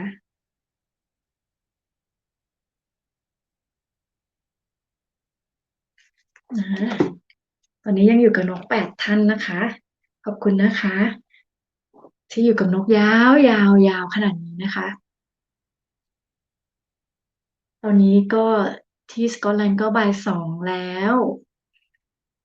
นกก็ยังมีเวลาอีกประมาณครึ่งชั่วโมงนะคะถ้าหากทุกคนไม่รีบไปไหนนะคะนกก็อยากให้ทุกคนนั่งอยู่เป็นเพื่อนกันที่ตรงนี้ก่อนนะคะถ้าน้ำหมดก็เติมน้ำได้นะคะบอกได้เดี๋ยวนกไปเติมให้ก็ได้นะคะ หรือว่าจะกินขนมนะคะตับหวานเมื่อกี้หมดหรือยังจริงเนาะจินตนาการแบบว่าอยากอยากแบบนั้นเลยนะคะเนี่ยน้องเวก็เลิฟ25ค่ะขอบคุณมากๆค่ะวันนี้น้องมีเลิฟเยอะมากเลยสงสัยน้องจะต้องตั้งแคปชั่นว่าเบลอแบบว่ารักเธอเบลอแบบว่ารักแถมอย่างนี้ไปทุกวันเลยมั้งคะเนี่ยฮะมันเป็นอย่างนั้นหรือเปล่าเนี่ยมันเป็นเพราะแคปชั่นนกหรือเปล่าที่ทำให้เพื่อนๆเข้ามาเออมันเพราะอะไรเนี่ยเพราะว่านกเบลอไงแหม สงสัยเราต้องเก็บแคปชั่นนี้ไว้ตลอดเลยนะคะไม่ต้องทิ้งมันไปนะคะพรุ่งนี้ก็อาจจะเป็นแคปชั่นนี้นะคะเลยแบบว่ารักแถบนะคะ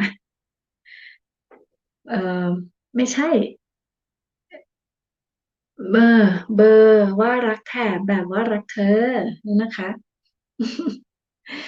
สวัสดีค่ะสวัสดีค่ะสวัสดีค่ะคุณพ่อเล็กเพิ่งเลิกงานหรือไงคะเนี่ยตอนนี้เพื่อนๆเราก็หลายๆท่านก็กลับบ้านไปทำภารกิจกันบ้างแล้วนะคะตอนนี้ก็เหลือ7 ท่านนี่แหละค่ะรวมคุณพ่อด้วยก็เป็น7 ท่านนะคะ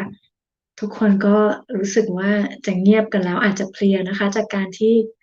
มาเล่นเกมกับนกแล้วก็มาคุยกับนกวันนี้เป็นอะไรที่สนุกมากเลยนะคะแต่ยังไม่มีใครตอบคำถามนกนะคะแมวอะไรห้ามขับนกก็ไม่รู้ว่าทำไมหรือว่าทุกคนหลับไปแล้ว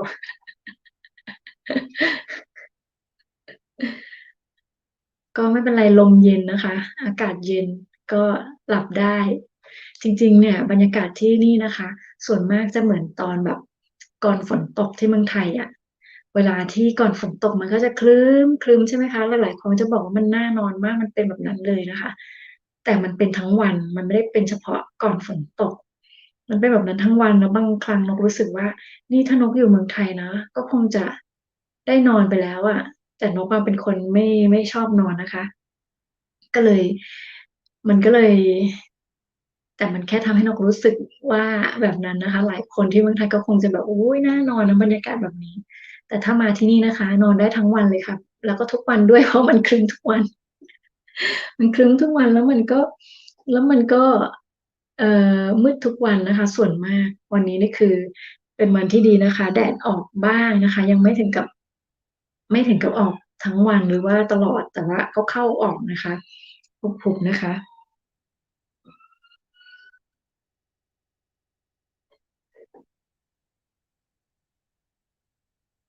อะไรนะคะสตรีมหยาดใส่ไหมสตรีมหยาดใส่ไหมอะไรนะคะ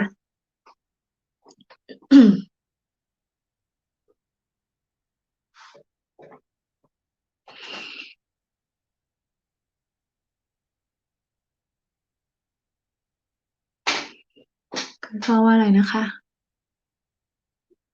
ดันบ้านลูกไป42 คลิปกับอีก30 คลิปรวมสองเพลย์นะลูกขอบคุณมากค่ะขอบคุณมากค่ะขอบคุณนะคะเราก็ไปช่วยดันบ้านพี่คนอื่นบ้างหรือเปล่าคะมีพี่ๆหลายท่านนะคะที่ก็ก็มาก็ยังต้องการกำลังใจนะคะแล้วก็มีพี่หลายๆท่านเหมือนกันนะคะที่มาช่วยกันดันนะคะก็ต้องขอบคุณมากๆเลย นกก็พูดถึงตัวนกเองเนี่ยนกก็รู้ตัวว่านกก็มาทำช้านะคะก็มาไลฟ์ช้าแต่ว่าก็อย่างที่บอกไปแล้วนะคะนกก็ทำแบบไม่กดดันตัวเองนะคะเพราะว่านกเกรงว่าถ้าเราทำอะไรไปแล้วเราแบบเครียดหรือว่ากดดันเนี่ยมันจะกลายเป็นว่ามันทำให้เราแบบไม่มีความสุขนะคะอึดอัดจนกลายเป็นอะไรนะคะเป็นอะไรที่เราแบบไม่อยากทำนะคะ เราจะเบื่อแล้วเราไม่อยากทำมันมันเหมือนเป็นการท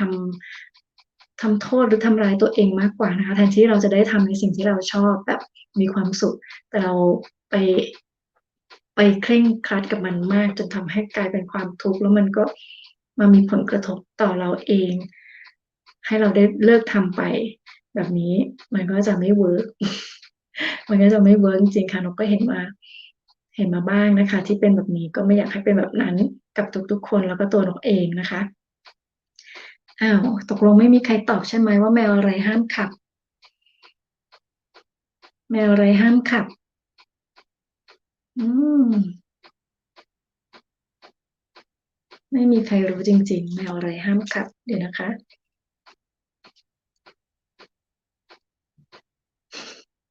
น้องว่าสงสัยเพื่อนๆหลับกันหมดแล้วนะคะเนี่ยพ่อบอกว่าลูกจอยอยู่ไหมวันนี้ไม่เห็นพี่จอยเลยค่ะวันนี้ไม่เห็นพี่จอยเลยไม่รู้ว่าวันนี้พี่จอยอืมแล้วก็ไม่เห็นตอนเช้าด้วยนะคะ วันนี้มันพฤหัสพี่จอยน่าจะวันนี้ไม่เห็นเลยค่ะไม่แน่ใจว่าน่าจะเจอตรงกลางคืนนะคะเพราะว่าปกติพี่จอยจะขึ้นช่วงช่วงดึกของที่นี่นะคะก็คงที่เมืองไทยก็คงจะหลับกันไปแล้วอะแต่บางครั้งพี่จอยก็จะไลฟ์ช่วงเช้านะคะแต่ตอนเนี้ยมันก็ที่บ้านพี่จอยน่าจะเป็นเวลาบ่ายไปแล้วก็เลยยังไม่เห็นนะคะคุณพ่อนกก็ยังไม่เห็นพี่จอย อ้าวมาร่วมสนุกกันแล้วยังไม่ทายกันเลยถ้าไม่งั้นนกเปลี่ยนคำถามนะคะเอาเป็นว่าไม่เป็นคำถามแบบผวนก็ได้เอาว่ายน้ำท่าอะไรต้องใส่หมวกกันน็อกล่ะว่ายน้ำท่าอะไรต้องใส่หมวกกันน็อกคะว่ายน้ำท่าอะไรต้องใส่หมวกกันน็อกคุณอะไรนะคะน้องวิบอกบรรยากาศแบบนี้กับเสียงไพเราะของพี่นกใกล้หลับแล้วเอาอีกแล้ว เออตอนแรกนะพี่นกว่าจะพูดแบบตะโกนนะคะแต่ก็อย่างที่บอกนะคะเสียงมันไม่ถึงนะคะที่จะตะโกนเนี่ยตะโกนไม่ได้นะคะเพราะว่าข้างห้องก็จะทำงานด้วยนะคะถ้าตะโกนเนี่ยพี่นกก็จะมีเสียงจำกัดนะคะเสียงมันสั้นน่ะอธิบายยังไงคือเสียงมันสั้นเอามองผิดมองกล้องนี้มองกล้องนู้นเสียงมันสั้นนะคะก็จะได้แค่นี้นะคะ ถึงบอกว่าร้องเพลงไม่ได้นะคะมันขึ้นไม่ได้มันลงไม่ได้ต่ำเกินก็ไม่ได้แต่จะง่ายกว่าถ้าไปต่ำนะคะแต่จะยากกว่าถ้าไปขึ้นพูดแบบนี้ดีแล้วค่ะพี่น้องขอบคุณค่ะนึกว่าจะหลับไงเมื่อวานพี่อะไรนะพี่น้ำหวานหรือพี่อะไรนะที่เขาแซวเนาะไม่รู้น้องวิก็อยู่ปะบอกว่าเสียงไพเราะเนาะฟังจนหลับแล้วอะ ก็เลยเหมือนแบบว่าเหมือนเหมือนถูกชมแล้วก็เหมือนถูกว่าไปด้วยน้องเจนให้หัวใจแล้วก็สู้ๆมาขอบคุณมากค่ะน้องเจนยังอยู่นะคะยาวไปเด้อพี่นกเปิดไว้จนลงขอบคุณค่ะเล่นกันไปด้วยโอเคเลยเข้าใจเลยนะพี่นกก็ทำแบบนั้นแหละบางทีพี่นกต้องใส่หูฟังที่มันเป็นบลูทูธนะใส่หูฟังแล้วก็เล่นกับลูกนะบางทีก็วิ่งมาตอบบางถ้าวิ่งไม่ได้เนี่ยบางทีนะเพื่อนลงจะมาบายบายเพื่อนนะก็ไม่ได้นะคะลูกเรียกนะคะเมื่อวานนี้น้องเมื่อวานน้องทรายจะลงแล้วลูกอาบน้ำเสร็จลูกเข้าไม่ใช่สิลูกเข้าห้องน้ำเราเรียกนะคะเราก็จะมาพิมพ์ไม่ได้ไม่ทันนะคะก็เลยต้องปล่อยให้เพื่อนลงไปโดยที่ไม่ได้สวัสดีนะคะเนี่ยแหละก็ลูกคนเดียวนี้เลยหลับก็นอนบ้านลูกนกนี่แหละคืนนี้โอเคค่ะคุณพ่อที่เมืองไทยก็2 ทุ่มเองนะคะยังไม่ดึกนี่ถ้าช่วงดึกๆของที่เมืองไทยก็น่าจะมีหลายคนที่ยังจะไลฟ์อยู่นะคะก็จริงๆนกว่าก็ทั้งวันทั้งคืนแหละเนาะก็มีคนไลฟ์ตลอด เพราะว่าตื่นเช้ามาเราก็เห็นมีคนไลฟ์นะคะแต่ช่วงเช้าเราก็จะดูได้ทีละคนนะคะใช้มือถือ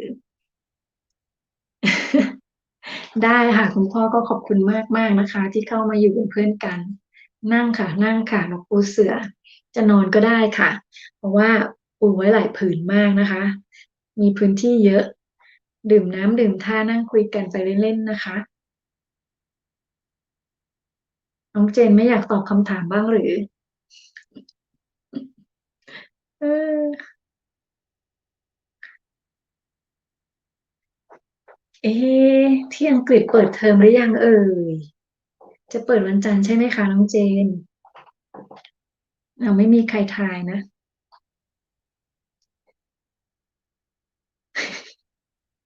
คำถามนี้ไม่มีใครทายทำไมเนี่ยมันยากเกินไปหรือแมวอะไรห้ามขับแมวอะไรห้ามขับแล้วก็อีกอันก็คือว่ายน้ำท่าอะไรอ่ะต้องใส่หมวกกันน็อกสองคำถามแล้วแต่ว่ายังไม่มีใครตอบนะคะรอนะคะขออีก20 นาทีนะคะตอนนี้ก่อนที่นกจะไปรับลูกนะคะน้องวิบอกว่ารีดผ้าฟัง3 บ้านค่ะตอนนี้ฟังรู้เรื่องไหมเนี่ยเออจะฟังรู้เรื่องเปล่าคะพี่นกก็ฟังอย่างมากนะคะก็สลับกันนะคะ2 บ้าน บางครั้งก็3 บ้านก็โอเคมันอยู่ที่ว่าถ้าสมมุติว่าเสียงเขาเท่ากันเนาะถ้าเสียงเท่ากันน่ะมันก็โอเคนะคะแต่ถ้าบางบ้านดังกว่าบางบ้านเบากว่าเนี่ยบ้านที่เบาก็จะไม่ได้ยินไงใช่ไหมคะแล้วบางทีพูดอะไรนะพี่นกก็จะต้องไปถามว่าอะไรนะไอ้ที่ว่าอะไรนะนั่นแหละคือได้ยินหลายบ้านไงพอได้ยินเขาพูดอะไรแล้วเราไม่ได้ยินชัดว่าเขาพูดอะไรก็เลยต้องถามอะไรนะพูดอีกทีซิใช่ไหมน้องคิตตี้ น้องคิตตี้ยังฟังอยู่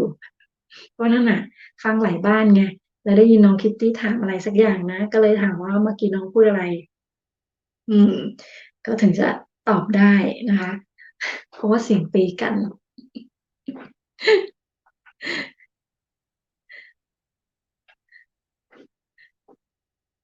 พอเลยบอกว่าคิตตี้ลูกพ่อคุณพ่อลูกเยอะมากนะคะคุณพ่อมีลูกกี่คนคะเนี่ยเมื่อวานน้องบัวเข้ามาคุณพ่อน้องก็เอ้ยตกใจนะคะนึกว่าคุณพ่อจริงๆแล้วก็น้องบัวก็ไม่ได้อยู่เลยนะคะคุณพ่อก็อยู่แทน น้องต้องเรียกพี่สิไม่ใช่น้องลืมไปพี่ทันบอกว่านั่งหลบอยู่ในกล่องนะคะได้ค่ะได้ล้างจานเสร็จแล้วใช่ไหมคะหลบก่อนยอมกันจริงๆดูซินี่ไม่อยากจะเชื่อเลยนกนึกว่านกจะนึกว่าจะมีคนแย่งกันตอบคำถามนกนะที่ไหนได้เราไม่มีใครตอบเลยนะคะวันนี้สงสัยหลบกันอยู่ในกล่องหมดเลยนะคะเนี่ยตอนนี้มีกี่ท่านที่อยู่กับนก8 นะคะ8 คนนะคะขอบคุณมากๆเลยนะคะแล้วก็ขอบคุณสำหรับ25 เลิฟด้วยนะคะ อะไรนะคะคุณพ่อบอกตกใจเลยเหรอตกใจสิคะก็ก็ก็สงสัยว่าเอาคุณพ่อมาด้วยเหรอคะอะไรอย่างนี้เมื่อกี้ก็มี3 แม่ครัวนะคะแวะเข้ามาทักทายนะคะก็มาทั้งครอบครัวแบบนี้นะคะนกก็เลยนึกว่าเออพี่บัวเขามากับคุณพ่อเขาด้วยจริงๆแบบนี้นะคะเพราะว่าก็มาเป็นท่านแรกๆใช่ไหมคะแล้วก็มาทักนะแล้วก็เราก็เอ๊ะเพราะว่าเอ่อคุณพ่อเล็กก็เพิ่งมาไลฟ์นกเมื่อวานใช่ไหมคะนกก็ไม่รู้ไงนกก็เรียกตามบัวนะคะเรียกตามน้องบัวเขาแต่นกเข้าใจว่าเป็นพ่อของน้องบัวจริงๆนกก็เลยตกใจนิดนึง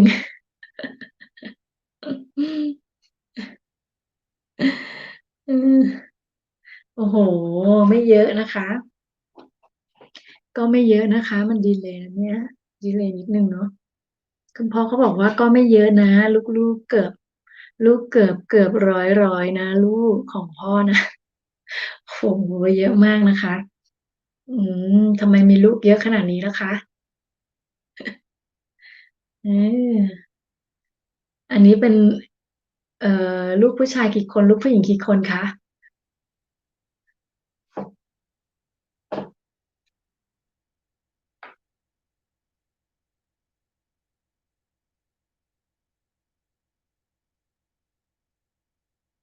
เจนน่าใสมากเลยอ่ะ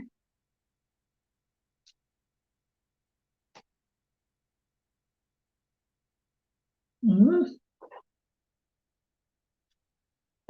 อ้าวโอเคก็ถ้าอย่างนั้นนะคะเราก็รู้สึกว่าหลายคนก็อาจจะเพลินนะคะหลับสบายไปกันแล้ววันนี้ เยอะลูกนับไม่ถูกเลยลูกอืมันดีเลยเนาะเยอะลูกนับไม่ถูกเลยก็นั่นน่ะสิคะก็นกรู้สึกว่าเพื่อนๆของเรานะคะก็วันเนี้ยมาบ้านนกกันเยอะแยะเลยแล้วก็เพลินมากนะคะอาจจะหลับกันไปแล้วนะคะนี่นกก็ต้องปล่อยให้เพื่อนๆหลับแล้วมั้งนกว่าไม่กวนดีกว่านกก็คิดว่านกก็อาจจะต้องลงเวทีก่อนเวลาก็ได้นะคะจะได้ไปเตรียมตัวแล้วก็ให้เพื่อนๆหลับกันก่อนจะได้ไม่ลำบากเนาะ เพราะว่าหลายๆคนก็มีภารกิจนะคะ ถ้ายังไงแล้วนกก็ฝากไว้นะคะ2 คำถามอาจจะมาตอบพรุ่งนี้นะคะพรุ่งนี้ก็อย่าลืมมาตอบกันนะคะคำถามแรกก็คือแมวอะไรห้ามขัดใช่ไหมแล้วก็ว่ายน้ำเอ้ยไม่ใช่เมื่อกี้ว่ายน้ำท่าอะไรนะคะต้องใส่หมวกกันน็อกนะคะอ่าก็เอาเป็นว่ามาตอบนกพรุ่งนี้นะคะวันนี้นกก็คิดว่าเพื่อนๆน่าจะเพลินไปแล้วนะคะ เออเออก็อ่ะขอกล่าวคำว่าสวัสดีสำหรับวันนี้นะคะแล้วก็พบกันใหม่พรุ่งนี้วันนี้น้องขอบคุณทุกคนมากนะคะที่เข้ามาตั้งแต่แรกแล้วก็มานั่งกันจนจบมาอยู่กันจนจบนะคะหรือว่าจะเข้ามากลางเวทีหรือว่าจะเข้ามากลางชั่วโมงไหนก็แล้วแต่นะคะแต่อย่างไรทุกคนก็เป็นกำลังใจให้นกนะคะมีให้นกตั้ง25เลิฟเนี่ยนะคะแล้วก็มาเล่นสนุกกันมาคุยเป็นเพื่อนกันนะคะ อย่างไรแล้วเดี๋ยวพบกันพรุ่งนี้นะคะวันนี้นกลาไปก่อนสวัสดีค่ะขอบคุณนะคะสวัสดีค่ะ